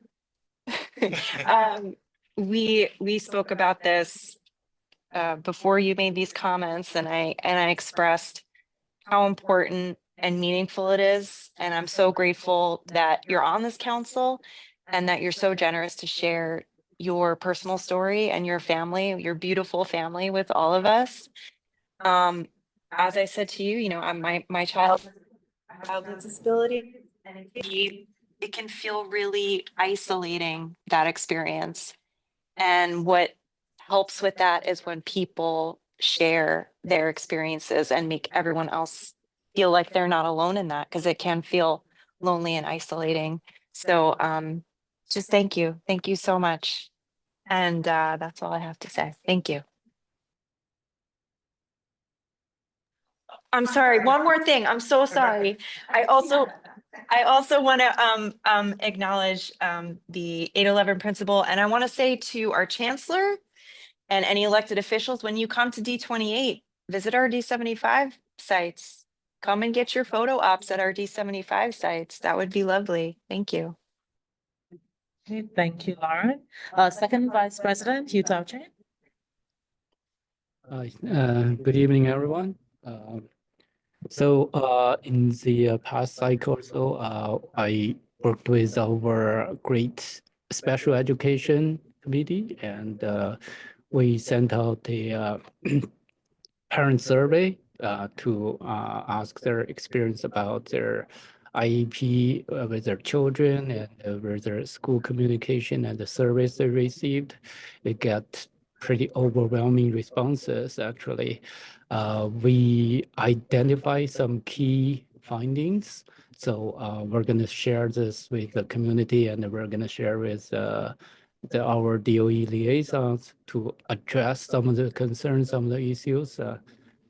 So we, as a IEP parent myself, I share a lot of sentiments that parents share, especially on the process to get started. It's very difficult to the uninitiated parents, and the process takes a long time, and the classroom teachers sometimes don't have the knowledge of the skills to help the kids. And also the communication and goal setting sometimes can be a little bit confusing and hard to process, especially for parents who don't speak English. Other aspect we also found was since this is a survey, it's very biased in the sense that we only hear voices from the parents who take the survey, so we don't know what we don't know. So if you can help to spread the word and get more feedback from parents, we also appreciate that. Yeah, that's my report for now. Yeah. Right, thank you, Yutal. Treasurer Tanya Went. Hello, my name is Tanya Went. I'm liaison for 220 for Emerson and for LeadX. And I just wanted to say thank you to Dr. Blake for reiterating that our schools are a safe zone. We're not letting ICE officers into our schools to come in and disrupt our days. So thank you. I think it's important that you said it. I think it's important that we reiterate it. You are the tone at the top. So it helps that you said it. So thank you very much for that. Also, thank you to Quentin and Principal Avila for their presentations tonight. They were really very touching. And again, it's great that you're uplifting these voices that we sometimes, forget, especially during this month, right? What else did I want to say? Oh, thank you again, Principal Lau, too, for inviting me and all of us to the Stress Buster that will be happening this weekend. Obviously, it's test prep mode, so that's an important time to let the kids kind of de-stress and just do their best on the test. I always tell my kid, just do your best. It's okay. It's just do your best. So we don't want them to be too stressed out and then they feel all this pressure about it, right? I think that's all I have. I'll yield the rest of my time. Right. Thank you, Tanya. Recording Secretary Nativa Lewis and myself. So I did get to attend PS48's SLT meeting last time, and it was a great continuation of the presentation they were able to do at our last meeting of all the great things happening in the school, whether it's around implementing Black curricula or just in general having all of the other parts there. So thank you. I don't think Principal Duvernay is on the call today, but thank you, Principal Duvernay, for all the great work that you're doing in the a landmark school within the district. So this was renamed a couple years ago as a landmark building. As far as some of the general things, just a reminder to families that middle school applications, middle school results are about to come out. High school ones have been out for a while, and kindergarten, I believe, came out yesterday. Yes, a couple of days ago. So with that, I know there's often a lot of anxiety and so forth within families. And so those have been some of the questions that have been popping up, for different places, especially when it comes to whether or not families are happy with their offers. And I believe it was Dr. Hall or someone from the team who mentioned that, those things go through the enrollment office. But, just also reiterating to families that we are a support. If there are certain questions you're not sure where to direct, feel free to send an email to CEC28 at schools.nyc.gov.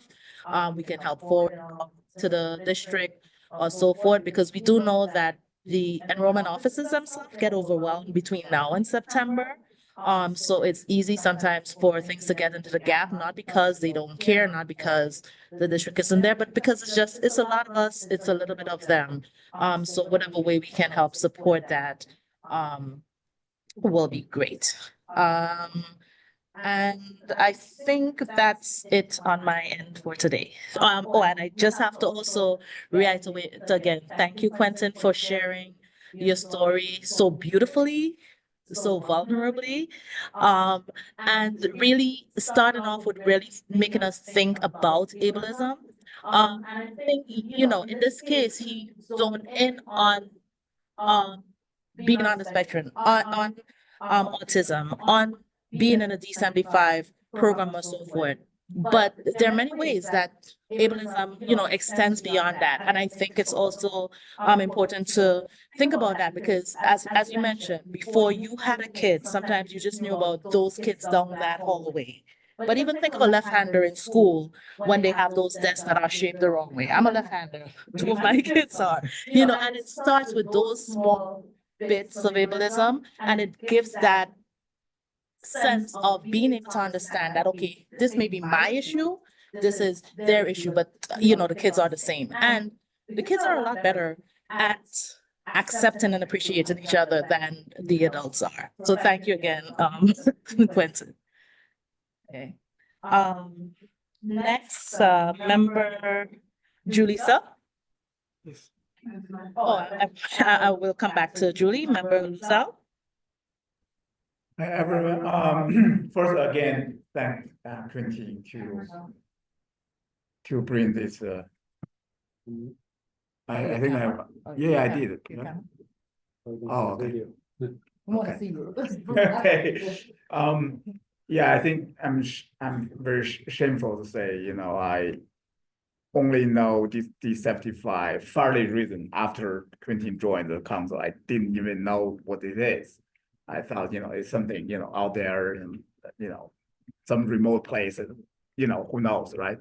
But then I pay attention to it, and, some of my Liaison school, like 139, they have a 75 location, and there are things that I still need to know, because, I personally don't have kids in that category, IEP or but I know there are other people have, and when they reach out to me, to any, our member have this,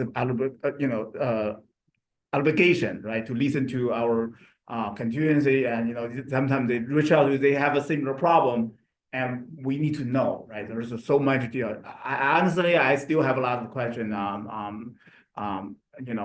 details I need to learn. But this is very good to bring attention to us and to the community, what option they have. This is very important. So it's just a couple of days ago, one of the a new immigrant parent reached out to me. Her problem is her son is right now in 8th grade.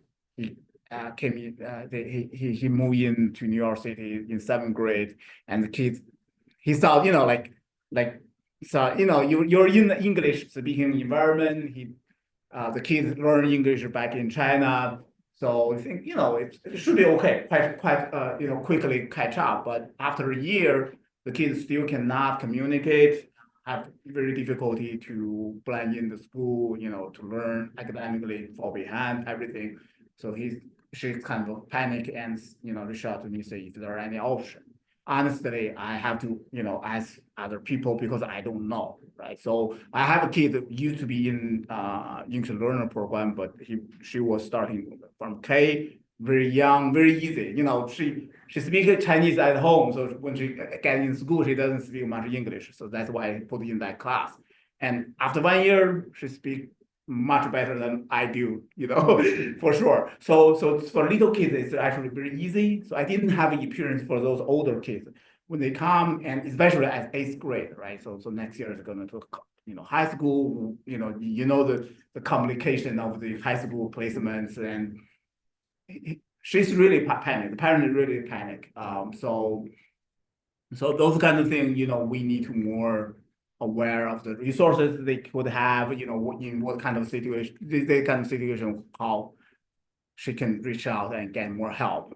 So that kind of thing, maybe Dr. Hall can give it a little bit, if there are anything, I don't know if there are anything that could help with this kind of situation, right? So maybe, there are any resources we can leverage on, things like that.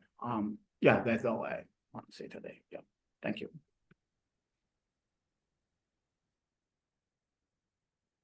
Thank you. Thank you, Lusa. Member GK Kalinaran, absent. Member Paquito Williams.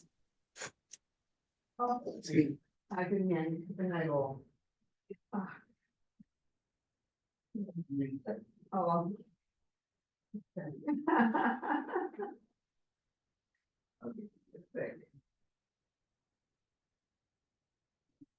Okay. Okay, hi, good night all. Thank you. I want to thank everyone who gave a presentation this evening. Quentin, thank you. That was really touching. I have a son. He's 11, and he goes to it's a private school, but it's a D75 school. Yeah. So, and I went to see a play yesterday with Little Bear, who was the blue horse. So when you talked about, I think when someone was talking about the play, yeah. So it was so cute. I'm glad I haven't had an opportunity to go, but thank you. So, this month I was able to visit PS80 on March 25th, and I just want to share a little bit of information. So again, they want to thank Dr. Blake for the new free after-school program. And the after-school program is based on the arts, excuse me, violin, drums, and sports. They also have a tutoring program with they have tutoring section with a session with licensed teachers, and they allocate time for homework. Also, well, we did see that, but Summarize will be there this year for the first time, which is great.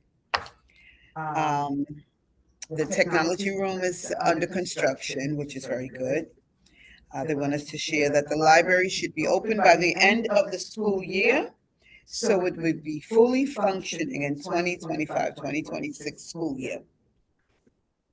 And also, each month, PS80 collaborates with PS 354 and PS 48 to have a positive parent workshop. Life skills for children, self-regulation. I heard someone talking about that. Communication, also time management, and the discussions are topics that's chosen by the parents. And also, PS80 would encourage the parents to continue to check the class dojo. They wanted me to let you know, PTA is the first Wednesday, SLT is the second Thursday. And hopefully before this month is out, I'll be able to visit PS 99 and 196. So that's it from me. Thank you. I'm gonna mute back. Thank you, Pakita. Julissa, member Julissa. I have very brief updates. I helped one of my new schools, Yeah. middle school, principal, hire, or actually, for the coordinator role. And I just want to say they just did such a great job that the AP, Maria, held a thorough process.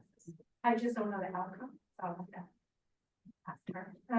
But they have some good candidates. And then for the other schools, I haven't been able to make it to that. Unfortunately, my work schedule's been okay.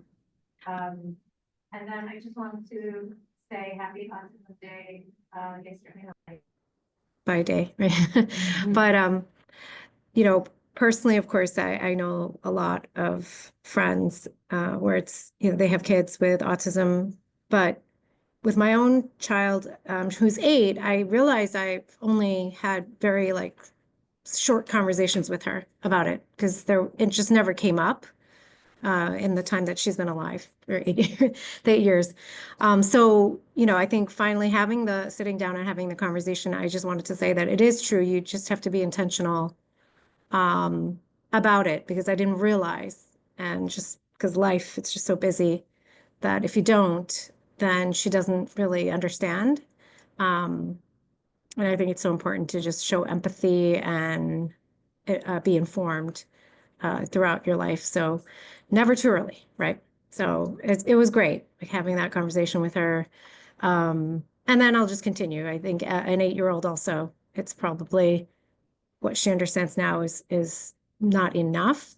But it was because, you know, it was at school that her school was doing a whole day of activities, maybe possibly extending it. Actually, that we were talking about how it shouldn't be a day, it should be the whole month of awareness, because that's what it's about. It's about awareness.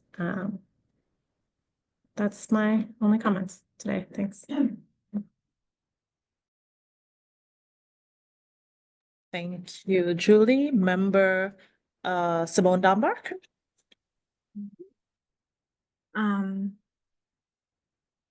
Okay. I want to say thank you to Quentin for your presentation. And I also want to say happy belated birthday. That was in March. Yeah, thank you so much for bringing this topic on our agenda and for giving it space, because you're absolutely right. We need to do more. We need to be better and more inclusive and challenge ourselves with our own biases and perceptions that we have. Thank you. I want to give a little shout out to the YECA SLT, which I attended this month. I really love how they do their SLT and how much they work together, school administration and the PTA. I learned that during the parent-teacher conference day, which is like a non-attendance day for students, they are having student-led conferences where the students from YECA are offering to other students topics and present to each other. And I thought that was really a great idea. I also wanted to share a couple of events from the Queensborough office. There is a spring egg hunt this Saturday, and there is also and I'm going to put everything into the chat. There is also a neurodivergent awareness forum and fair, and that is, I don't have the date, unfortunately, but I have it in the flyer, so I'm going to put it there. It's like an entire day, and it looks to be really interesting. We also received in our emails a multilingual family conference and bilingual education fair that is open to families to attend. I will also put it into the chat. For high school seniors, we do have a couple of schools that are 6 through 12 schools. TDF, which is like a Broadway nonprofit organization, I believe, they are giving a graduation gift to to seniors who are graduating, and they can get, I believe, a membership for a year, and they can also win like some tickets for Broadway. And so high school seniors should definitely sign up. It's voting season, also for participatory budgeting. And I have mentioned that before I was a citizen, that was the one thing that I love to do, because as a non-citizen, I was allowed to participate. And also for minors, they are allowed to participate. Children 12 years and up can vote. And I encourage you to talk with your plus 12-year-old kids to do this, because this is like being an active citizen. And it also, it gives a sense of, okay, I can do something for my community. I want to share that 2 weeks ago, I was invited to join the CUNY Day at the Museum of Jewish Heritage, a living memorial to the Holocaust. And it was a really great experience. I first participated in a tour about the Holocaust. And obviously for me as a German, that's always like, you know, humbling me a little bit and just putting me in. That's our history, and it's kind of strange to see all these German documents in the middle of New York City when you never see any German. It's a really important museum, and I encourage you to go there if you haven't. And I also got the opportunity to go to the children's exhibit. They have a really great children's exhibit on the 3rd floor. So it's locally divided for the general exhibit that's on the 1st floor, and you can take the elevator to the 3rd floor. For children ages 9+ years old, it's called The Courage to Act, Rescue in Denmark. I have learned so much, and believe me, because I grew up in Germany and I was schooled there, the Holocaust is a cross-cutting issue, and we learn in pretty much every subject about it. But I had never learned about Denmark and how the Danish citizens protected Jews and helped them to flee and make sure that they could survive. So surprisingly, I thought, you know, when you go to a Holocaust museum, you think like you're going to be down afterwards. But I left hopeful, and so I really want to share this. This exhibit is still going for a couple of years. Schools can go there for free, as far as I know. And also families who are on a tight budget, they have like free family hours. Tied to this is a small exhibit, Speaking Up, Confronting Hate Speech. I really love that. That is a little bit for like middle schoolers more, and high schoolers. And I love that anti-Semitism was tied to hate speech, and how so many other groups are experiencing harassment and have to deal with really difficult situations. And I loved how it was tied into today's world, just to make us aware of what's happening. And since we're talking right now about the present, present and history is tied together. I do want to, and this comes from my Germanness. We are in a difficult place right now. I am seriously concerned. Again, this is not about being Republican or being Democrat. This is about being a citizen.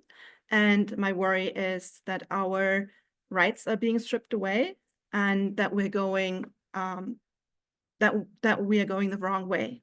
I encourage those who have privilege, those who are citizens, to go and demonstrate. There is a nationwide protest this Saturday. I'm going to put it into the chat.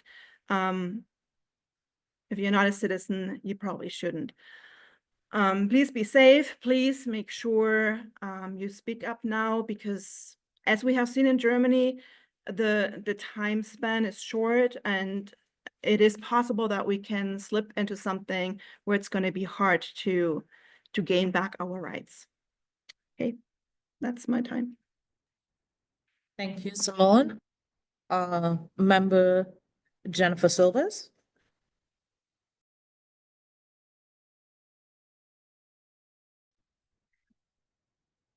Hi, good evening, everyone. Thank you so much for the presentations that happened tonight. Thank you, Quentin, for sharing your story. I think it was very inspirational. Your family's beautiful.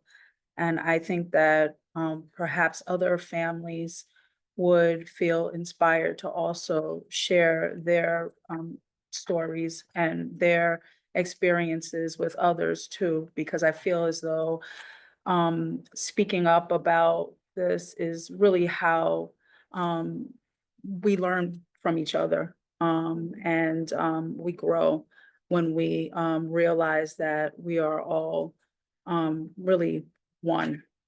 Even with the differences, we're all human and we all care about a lot of the same things deeply, deep within us.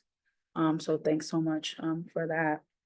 I was able to, I had the pleasure of visiting PS 55, School of Communication Arts and Multimedia, toured the school, and I was most struck by the beautiful artwork all in the school. And I was also struck by how happy the students really appeared to be. It could be also in part to the reaction to the wonderful Miss Nanda, who is the community associate taking me around. She's very warm and personable. And I think a lot of the administrators were that way as well. Amazing things are happening at the school. Some of the things include work that Ms. Nanda is doing, like with the Girl and Boy Scout activities. There's a new theater and drama program with space for shows. It has like portable theater risers. I thought was really cool because they're used in a lot of black box theaters. There's a soccer program that goes on there. They have tickets for sporting events that they provide for families. And then generally the staff does just have a very positive attitude about doing the most with what they have. As an update to something that the previous liaison reported, I've followed up with it. Since December, several of the sinkholes were filled, and the gate that was not closing, that caused a security concern, is now closed with a latch. So that is very good that the students are safer now. There's still some sinkholes, but this appears to not be as much of a dire problem as before, which is good news.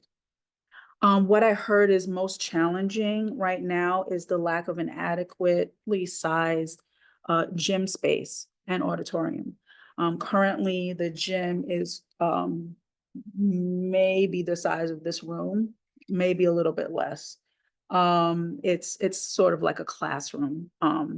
And that is very restrictive for having the students really get a chance to do movement. I got a chance to witness younger students kind of do some activities, but then when the fourth grade, bigger, taller students came in, the PE teacher was able to put 2 cones around and they did like a warm up of just walking around the cones because doing running would be too dangerous. That doesn't seem like enough activity for students in the day. So the PE teacher is amazing. He is very positive about doing what he can with the students, which is great.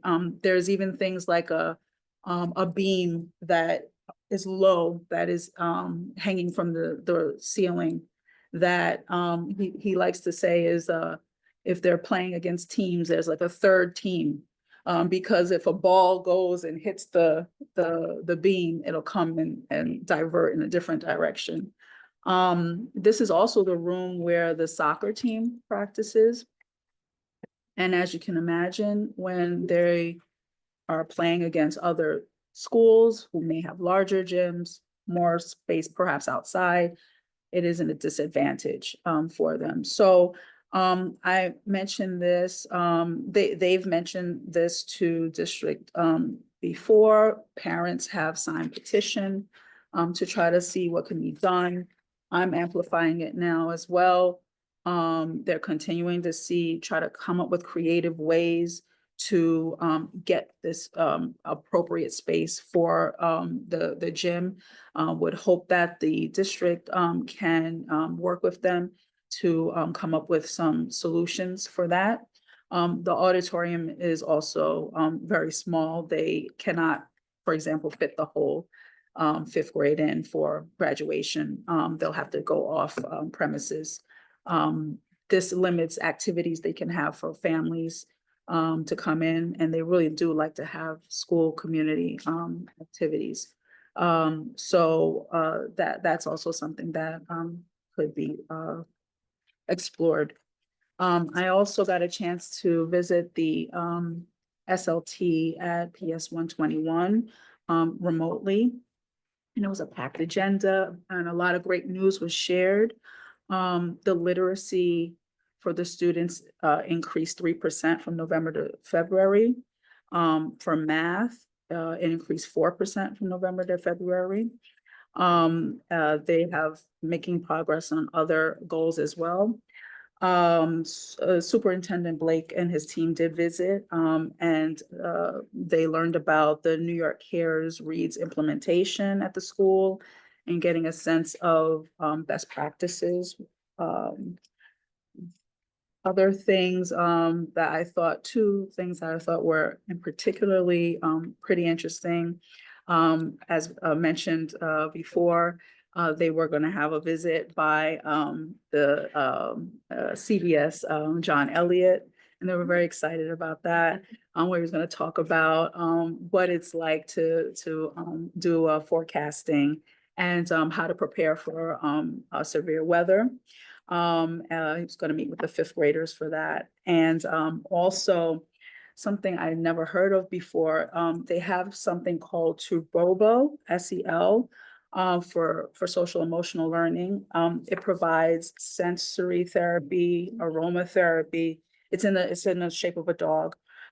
Stress relief, the weighted body is good for emotional regulation. So they use that for the children. Since I was remote, when they were passing it around, obviously I couldn't hold it, but I thought this would be really good for adults too.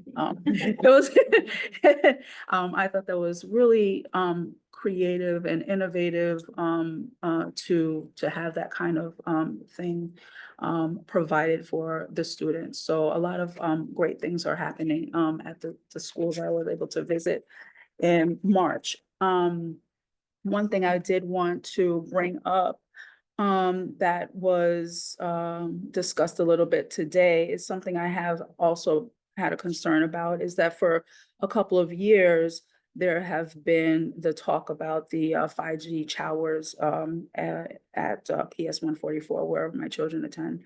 And they were able to kind of ward off the towers. And it kind of pops up every once in a while, and it's now popped up again. My concern is when people say that perhaps there are some radiation or other sort of health concerns with these towers, and then don't know if that's true or not. I actually have tried to contact my council person, which is Adrian Adams in my district. I didn't get a response. I think I tried to contact Donovan Richards' office and I didn't get a response previously. It's concerning because these towers are all in Jamaica. They're all in my neighborhood. I drive, like I wanted to prepare for the meeting today to get like addresses. There's a Guy Brewer on 122nd Avenue. It sits right in front of a preschool, 1 block away from Rochdale Charter School.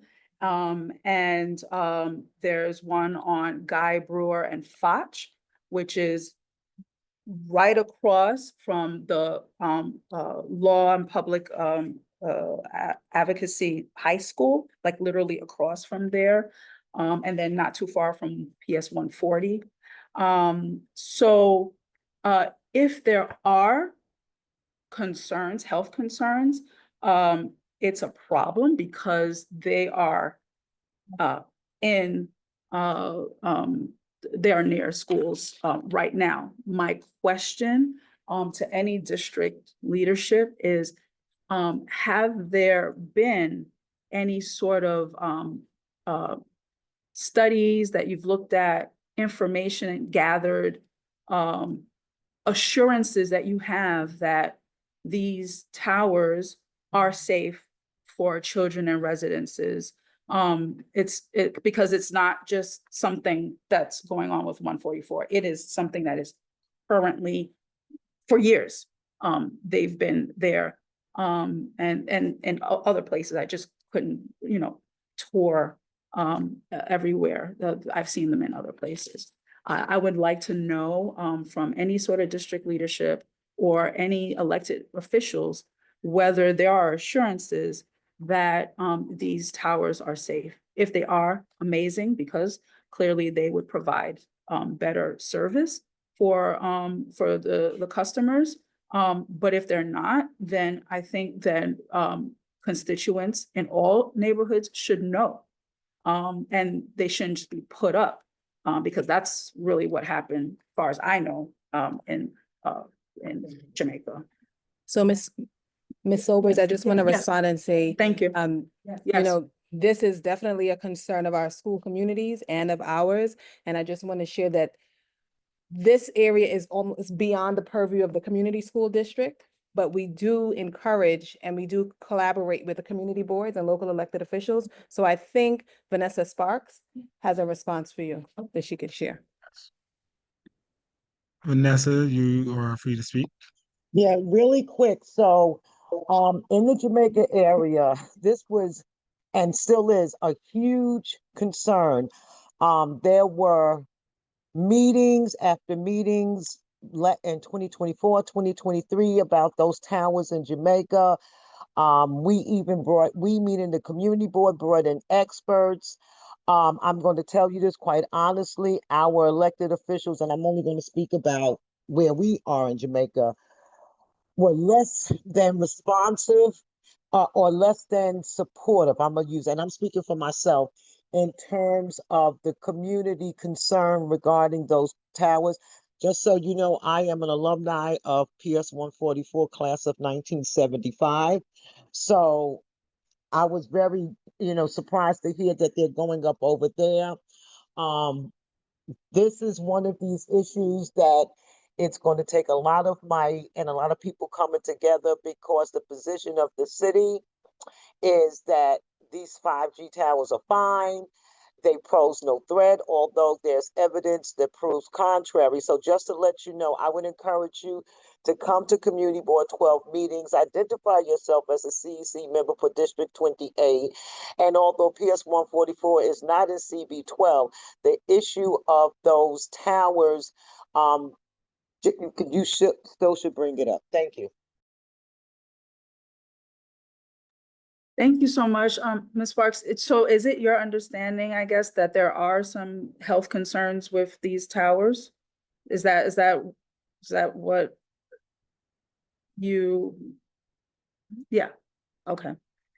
Well, that is problematic. I would definitely support that the towers not be placed right on school premises.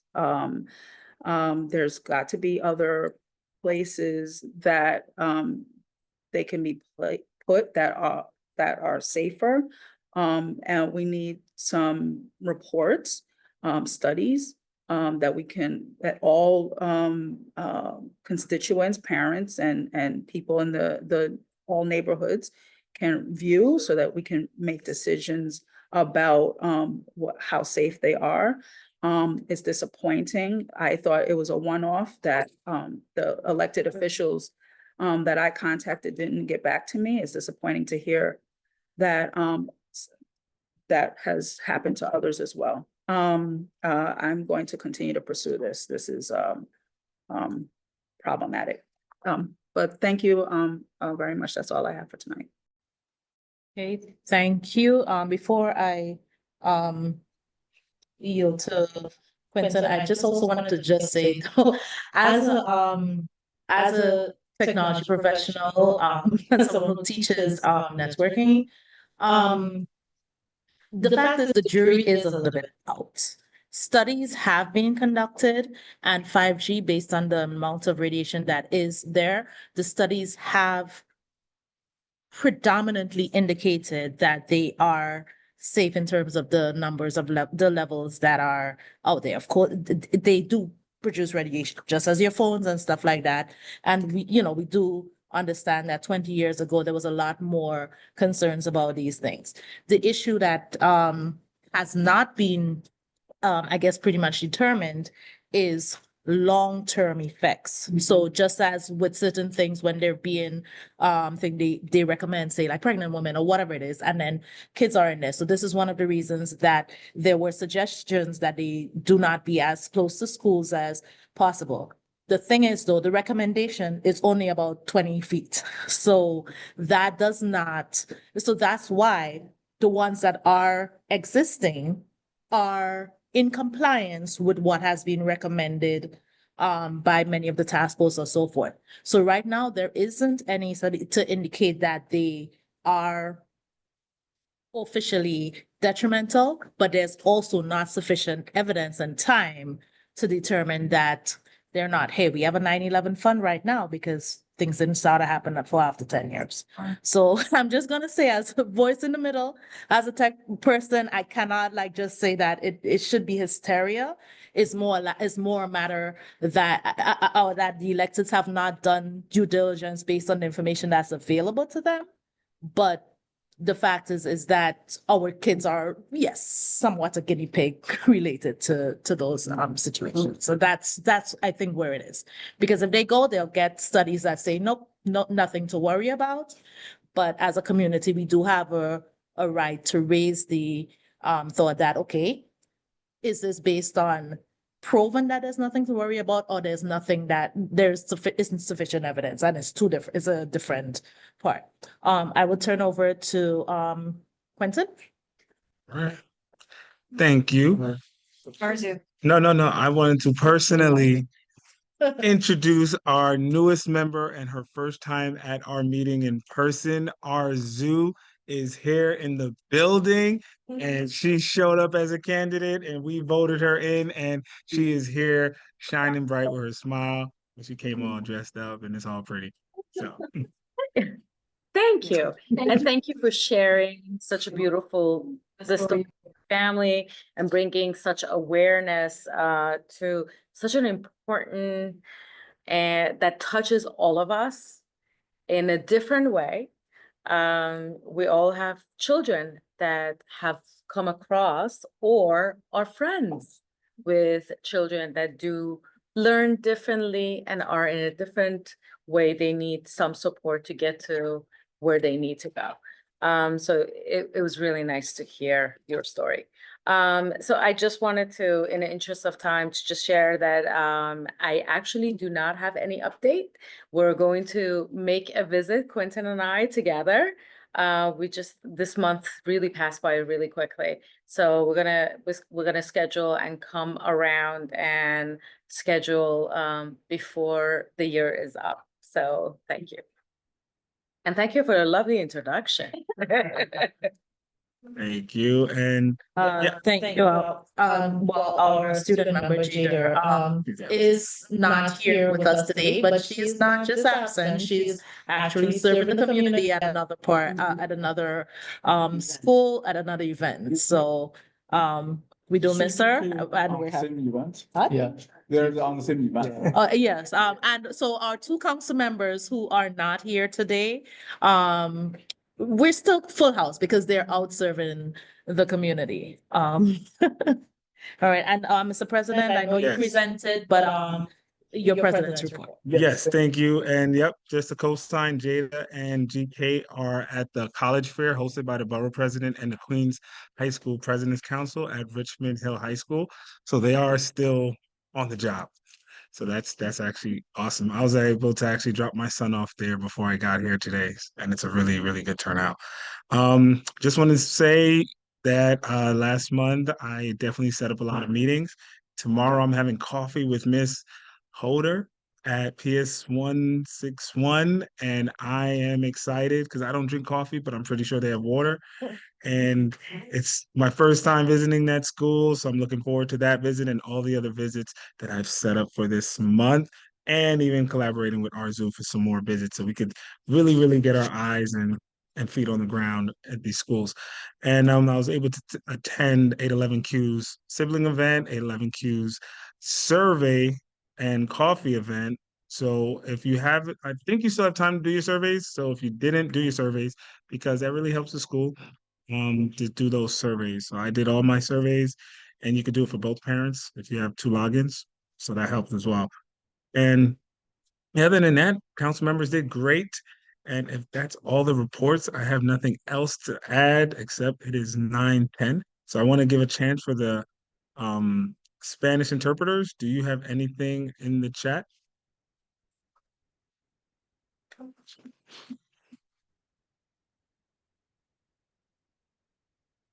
There's no Spanish questions. No problem. Well, at this time, 9:11. Oh, we have a question, Sonia. Actually, no, very quickly. I know I put it in the chat, but I just wanted to say last year, District 75, my colleague had reached out to me so that we can do a joint workshop for our parents and our parent leaders. I'm so fortunate that my superintendent was supportive and had said yes, and we did the workshop. It was very engaging, a lot of questions, but what was really interesting was the need, right? The parents wanted to kind of, for lack of a better word, intermingle with their community school parents. Other parents, like Quentin, had children in D75 and community schools. And so we kind of yes, we're going to do it again. Yesterday, I was at a meeting in the city, connected again with my colleague, and she said, you know, it's come up again, would you do it? And so I just wanted to say this evening, you really ignited for me to propel and reach out to her tomorrow so that we can go ahead and do a series. We were actually thinking of doing a series of workshops for joint D75 and District 28. And so if there's anything that you feel would be of interest, Quentin, or anybody here, topics that you'd like to share with me, I will be meeting with her, but we'll start with just talking about parent leadership. Parent leadership, the regs are the same, but it looks different when you're in D75. The challenges, the traveling, the engagement. And so it was great conversations. And I'm just putting it out there. If there's any topics that you feel would be great for us to discuss and maybe bring back, I'll be more than happy to be part of this and listen to the conversation so that I can bring it back to her. So thank you again. I'm excited now. I'm going to reach out to her tomorrow so we can start working on this sooner rather than later. So thank you so much. Thank you, Sonia. We will be in touch. We got each other's email. So, all right. As of that, it is 9:13. We are adjourning this meeting. Making a motion to adjourn this meeting at 9:13. Do I have a second? Oh, I got like 3 seconds. Awesome. Thank you, everyone. Thank you. Good night, everyone. Oh, yes. And Spanish interpreters, you are dismissed. We're going to take 7 minutes right now, break. Good night. And then we're going to come back for our business meeting. Good night, everyone. You want to unmute all in case anything you want to say? Record recording. All right, it is 9:26. I'd like to call to order our business section of the meeting. Can we do roll call? President Quentin Mezzatton. Here. First Vice President Lauren Clavin. Here. Second Vice President Utah Chen. Here. Recording Secretary Latifah Lewis here. Treasurer Tanya Wendt. Here. Member Julissa. Member Luzelle. Here. Member GK Kalyanaram, excused. Member Paquita Williams. Here. Member Simone Donbark. Here. Member Jennifer Sobers. Here. Member Arizo Termici. Here. Member Jayla Crawford, excused. Thank you. All right. I believe I said the time. It's 9:27. All right, cool. Awesome. Now, our first part of the agenda is absentee forms. Lauren? So from last month, we had Tanya, who was absent due to a work obligation. I would like to make a motion to excuse unless anyone has any objections. Second. Thank you. And then we had myself, who was present remotely. I would like to excuse unless I make a motion to excuse unless anyone has any objections on that. Second. Wonderful.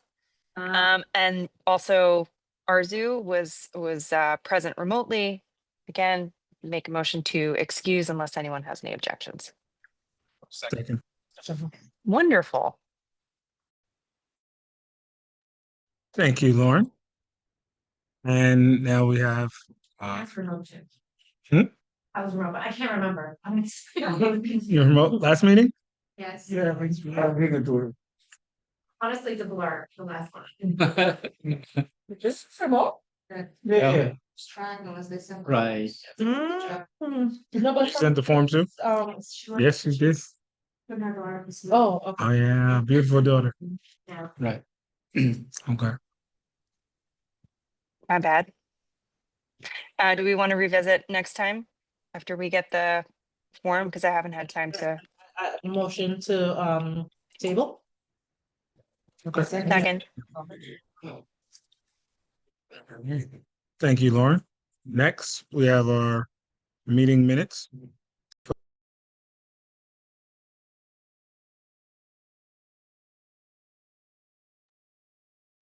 Everyone received the minutes, so anybody motion to accept? Second. Second. Somebody else should make the motion to accept. since-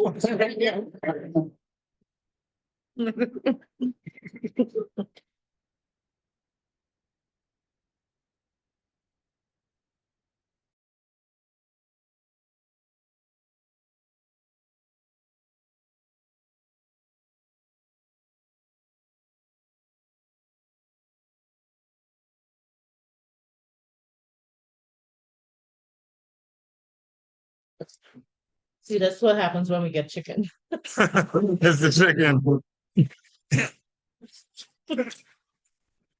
All right, next we have our end of the year celebration discussion. So right now, I just want to make sure we all reach out to our liaison schools to remind them to get a performance. Well, we have the ones that are our liaisons that are part of the end of the year committee council are getting the performances set up.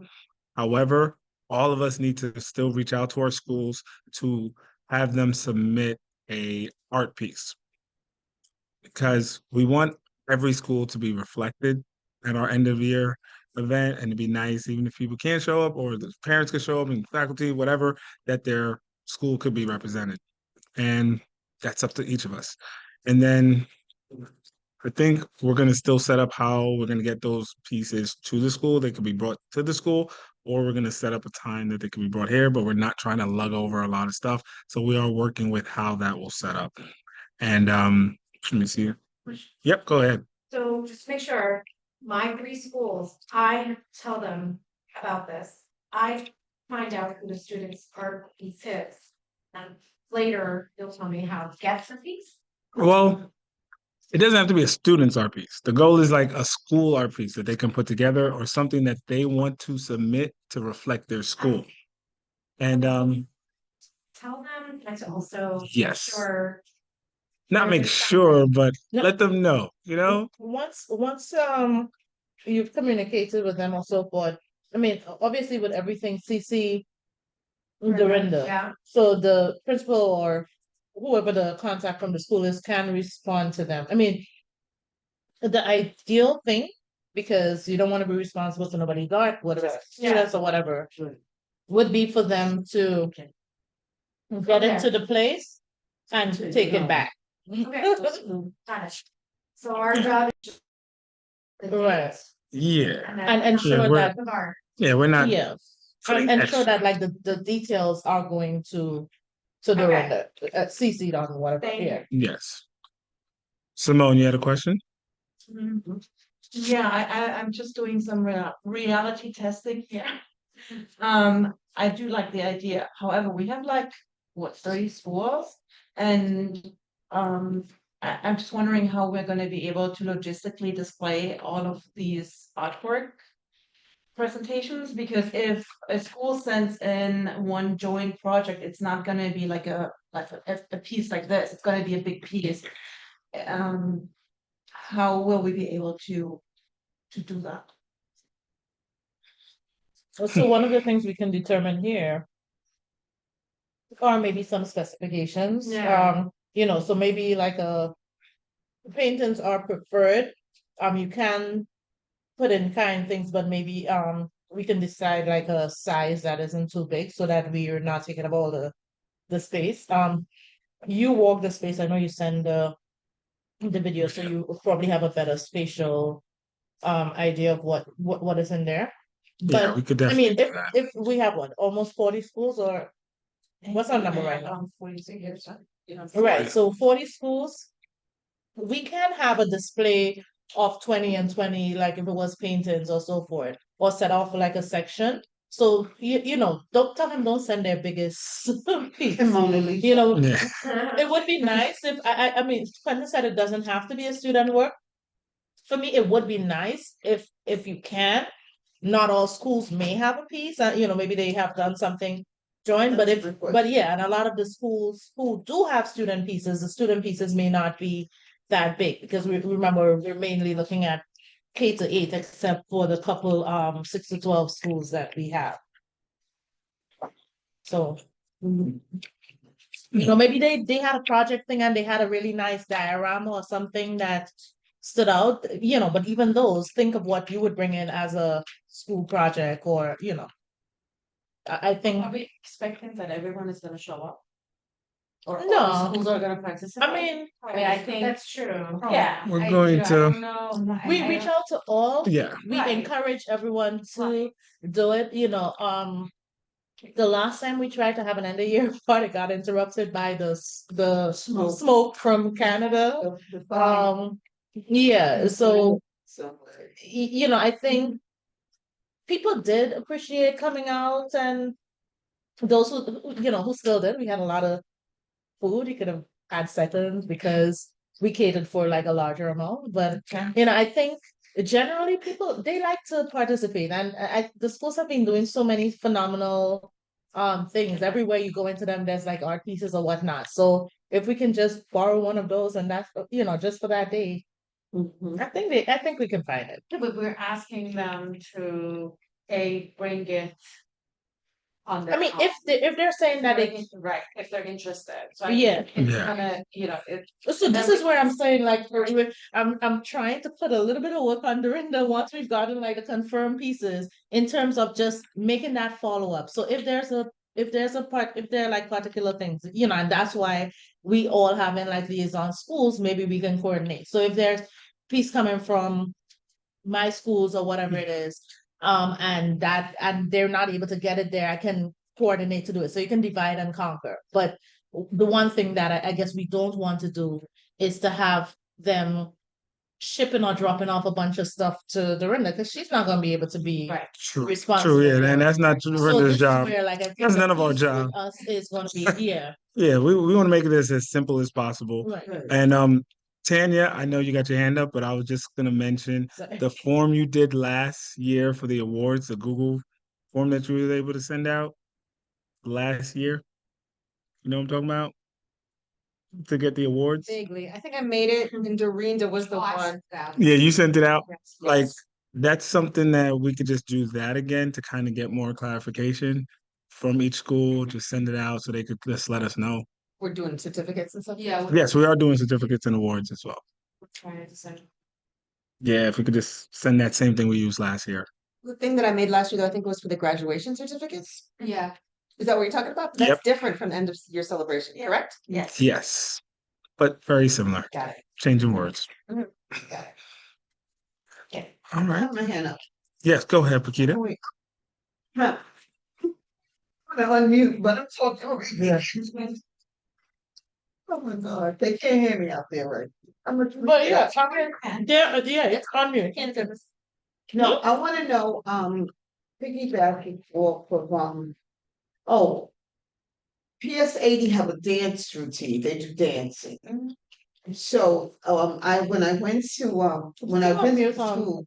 Okay, that's all. No, so it's still on mute because although they can't participate, they're allowed to listen. Stay muted? No, on mute. Okay, so, okay, PS80 has a dance routine. They said they would love to be a part. So now what's the next step? And also, this is the 30th of May. This is April.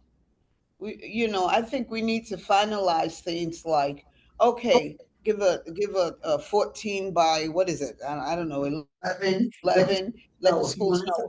Submit two pieces.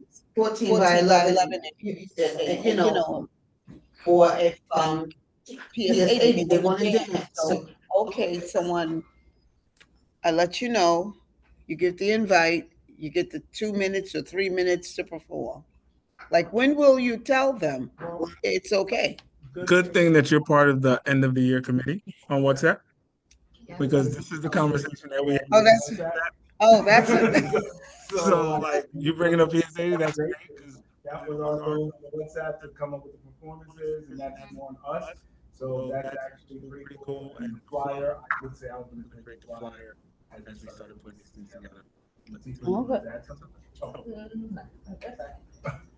So, yeah, because no, that's a good idea. okay, because time is moving. Yeah. We're blink. So I mean, if they are, one of the things is they were one of the groups that were on schedule to perform at the last one, because of all of the. Right, that's what they said. So for me, I mean, and I put it out to the council as they're willing, they were already scheduled. I would love to be able to say, okay, let's just go ahead and confirm them as one and continue. Right, and keep it moving. Okay. Sounds great. Okay. Well, that's 80. 80's on the list. All right, Tanya, you had a question? Yeah, I legitimately had a question. What date and time is the thing? Can we go on the May 30th at what time? From 4:30 to 7:30? Yes, 4:30 to 7. And the venue? PS 349. PS 349. Now, and that's located off of Jamaica Avenue. And More Hillside. Closer, it's on Hillside. Yeah, it's close to Hillside. Close to Hillside, yeah. Not too far, walking distance from here. Yeah, Jamaica and 4:30, 7:30, PS 439. 3:30, 349. 349. 349. 49. Yeah. Got it. Yeah. Got it. Yeah. I wrote some.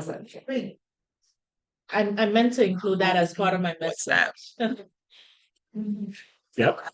What's up? I like being here. No problem. All right. Go ahead. You had something you want to?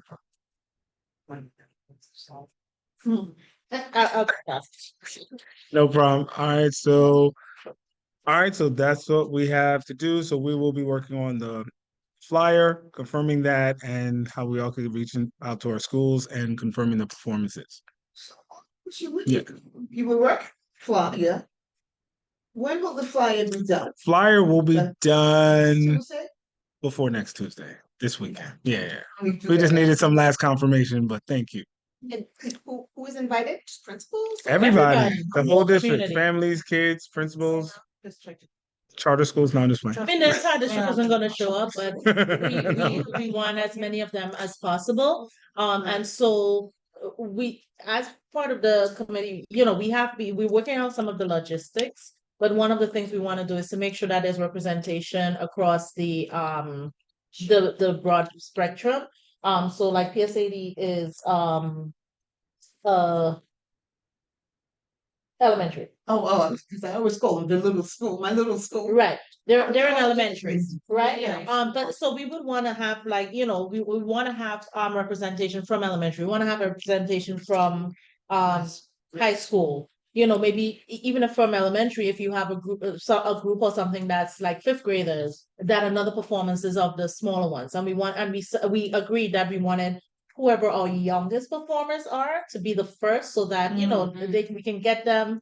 And that was also part of the reason for the time. 4:30 is a little early for working parents, but later becomes a hardship for younger kids. The 30th is it Friday? It is Friday, right? Yes, Yeah. it's a Friday. Yeah. We tried a couple other dates that there was just a lot going on. Didn't work out. Yeah, so. So it's a Thursday. But let me just ask you, Simone, you spoke to the middle school. Did they say they wanted to? I said, I sent an email, a follow-up email, and haven't heard back yet. No one responded? Not yet. She usually does. Is there food at the event? Yes. Performances and art? I don't know anything. No, it's okay. We gotta help you out. Performances by kids. Yes. And art from the schools. And food. We are providing food. Yes. Food, fellowship, like that. Sorry, Some. in addition to that other event that Well, we're doing the other event. the principal and parent coordinator. Oh, the Co-president. legislation. Last year. Yeah, and the I'm getting- breakfast. No, yeah. No, This is so, not that. yes. This is not that. We're done with that. Sinead almost- Yes. Yeah, I think that was one of the, No. we had voted on that, I think in the fall, that we're gonna alternate. Yes. Yeah. And Thank you. I just want to clear up on the performances. The end of the year committee, they're the ones that putting together the performances. So don't everybody start throwing performances at us. If you're not in the committee, like that's what we're taking care of. But everybody work on the art pieces. But other than that, our next Is this gonna be where remember we were supposed to nominate someone for Yeah. a parent? And Yeah. when are we gonna? As soon as you can. Yeah, we can start that in the WhatsApp chat. Okay. If you have any recommendations. Any other questions on the end of the year? Right, we're recommending a parent Yeah, for For an and I kept award. saying, yeah, not sure. I can send it something. yes. Okay. Patrice had sent, I said Patrice, Dorinda had sent an email out. Gotcha. Noted. Everything we just talked about? What? All right, any other questions on the end of the year celebration? This Great. practice for the art, we didn't figure that. We'll clear up that. So basically something that can be carried by the person. Yes. Yeah. Something that could be on the table. Right. Yeah. Science project. Yeah. Right. Something Smaller. Yeah. not too big. Listen, what can be carried easily, and mounted, say, on a easel. Yes. What if it's 3D? What if it's clay? What if it's? Yeah, okay, you know, yeah, that's what I'm saying. As long Small. as it's not going to take up the entire space in the room. Okay. So So- should we pass that responsibility to the school? Like, if you want to contribute it, you send somebody carry that over, Mhm. right? So, Yeah, we I could mean, tell. otherwise, We're not carrying anything. Yeah. Yeah, that's not us. I mean, if you have a relationship or like a closeness to that part and you want to do that, but that would be on you. That would not Had be nothing to like do a on- council responsibility. They bring it, not on us. It's gonna be set up in, sorry. No, go ahead. It's gonna be set up in the space, not necessarily mounted on a wall. Yeah, no, Yes, we're not yes. mounting Yeah, anything. we're not going over that. Hey, we got Simple. tape. We're keeping it simple. Ours- Yeah, but if the tape's gonna hold it, I don't want to be responsible for it. Yeah, no. So once we get the flyer, then we can actually send with the specification of how the logistics is gonna work to the principal. Would that? Am I? No, that's a great question. Yes. So Yes. this way, I think, once we get the flyer, it's specific date, time, so there's no question, there's no emails back and forth, 50 other questions, specification, we're not carrying anything. They're gonna have to get it over there. Here's the address, here's the time, this is it. So the Exactly. flyer's right there. Responsible for your own. Yeah. I just want to ask this question. In that space, will there be a big screen? Because I wonder if we should have schools send in photos of the art and just have one of those, like, you know, those photos, Yes. montage, like art just. That's So I will I will ask that question because I'm pretty sure the room we're in does, but I will just confirm that. So I'll confirm that tomorrow with Vic because So, then we could do it this. if there's something. Great idea. So if y'all just want a movie, Then. Yeah, everyone can participate. Hmm. All schools can participate. that's interesting. Yeah. Server and screen To do. and Noted. Participation of it. Yeah. And like fairness with all the kids. Or to make sure we do have. Yeah, I'm gonna confirm that and let you guys know that tomorrow. Does want to bring their artwork in person and it's right there. Just put it as an option.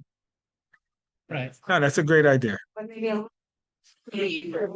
Why not do both? So then in Yeah. that case, like maybe because not everybody, as you've mentioned, may be willing to bring a piece from a school. So we could have that in there. But I like the idea of people being able to like meander and Yeah. actually see the thing, not just on a screen, especially kind of. Phenomenal idea. Sure, yeah. Great idea.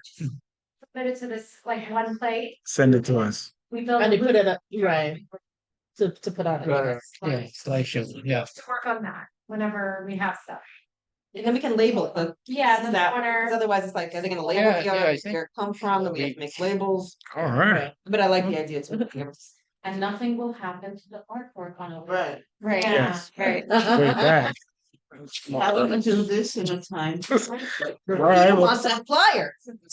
So Quentin, you said we should be able to get the flyer tomorrow? no, I said by Tuesday. The You flyer. said before Tuesday. No, I said before Tuesday was a flyer, but it should probably be this week. I just wanted to give a couple rough drafts. But with the flyer, I will have a couple of options so we can look through them. But But I'm saying, the conversation for the projector, I'll have that tomorrow with the principals. okay, if we can get it on Monday, because remember, the week after that is spring break. Yeah. So we really do need to get it out to the community, and then probably we have, Dorinda just send out like a general email once he has the flyer or so forth, and then we follow up with, our liaison people, and so, just replying to her email, as you see, we're having this, blah, blah, blah, this is what we want, et cetera. Yeah, Okay, no problem. yeah, but we need it next week because Yes. after that, it becomes like a too short of a time. Yes. That was a complaint from the last time. Last time, that's what won't happen this time. We got this. Yes, Tanya. These people. Panera Bread. But had that much money in the budget too. All We do. that line Yeah, that we was, like, put breakfast money, that's our end of the year. We gotta get. You have a request, just No, Yeah. Jackson, we should ask for a like RSVP to get some help. Yeah. We don't We did that last time too. What? No, we did do, we asked, we said it's optional, but it helps us to cater for the amount of people who want to come. Yeah, to Yeah. gauge. On the invitation, come earlier, don't eat.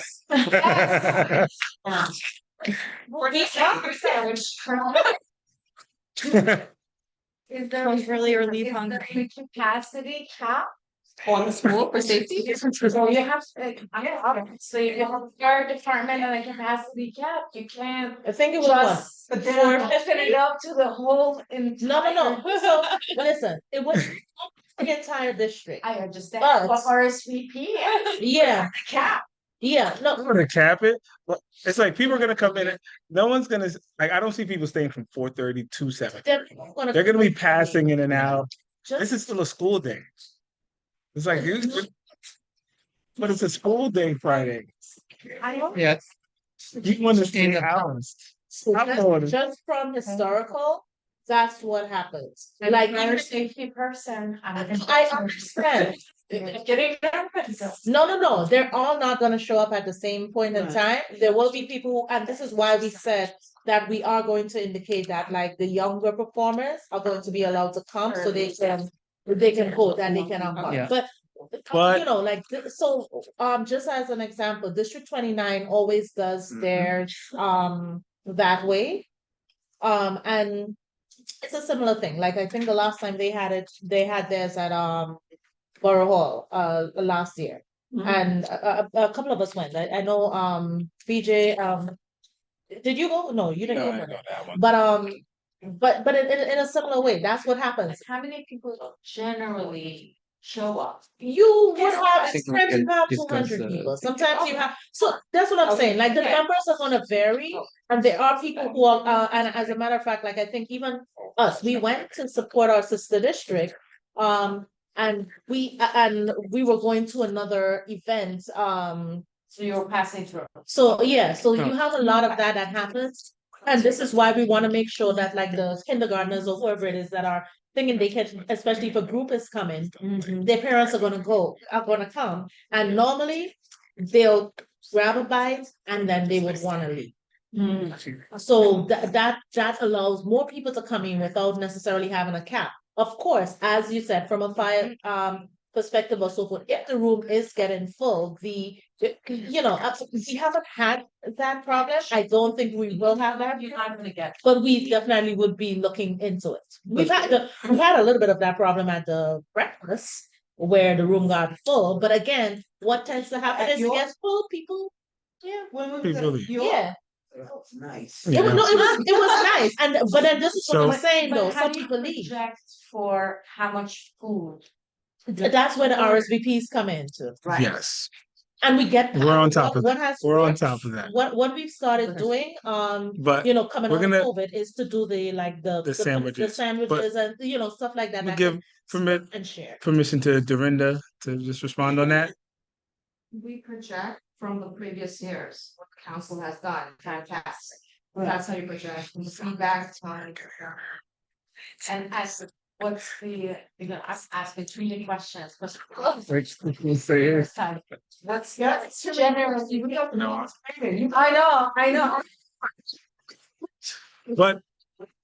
But okay, so we will definitely continue this conversation in our email. But like for now, we're going to just take what we heard. I'm going to create the flyer and we're going to move forward with our meeting next. For class size and for special education meeting, I don't believe do we have a quick update, Simone, that we could do now, or should we table this for our next meeting? Unfortunately, well, we found a date. Yes. We will be, and we already communicated with the district that the next meeting is on Tuesday, April 29th. What is the time? 8? We usually meet at 8, right? Yep. Tuesday. And the district will be in attendance. We hope that by then, by tomorrow, really, the district should know if the schools who applied for class size funding, if they got accepted. No problem. And we hope to invite the SCA as well. All right, so we're looking forward to that date.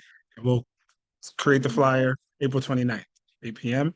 and we'll create the flyer as soon as possible.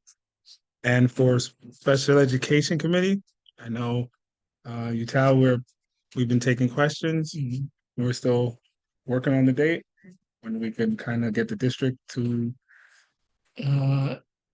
I think, I just made a call for more feedback, but for what we have already, we can probably with our liaison, whoever the best person to handle that with the summary we No have so problem. far.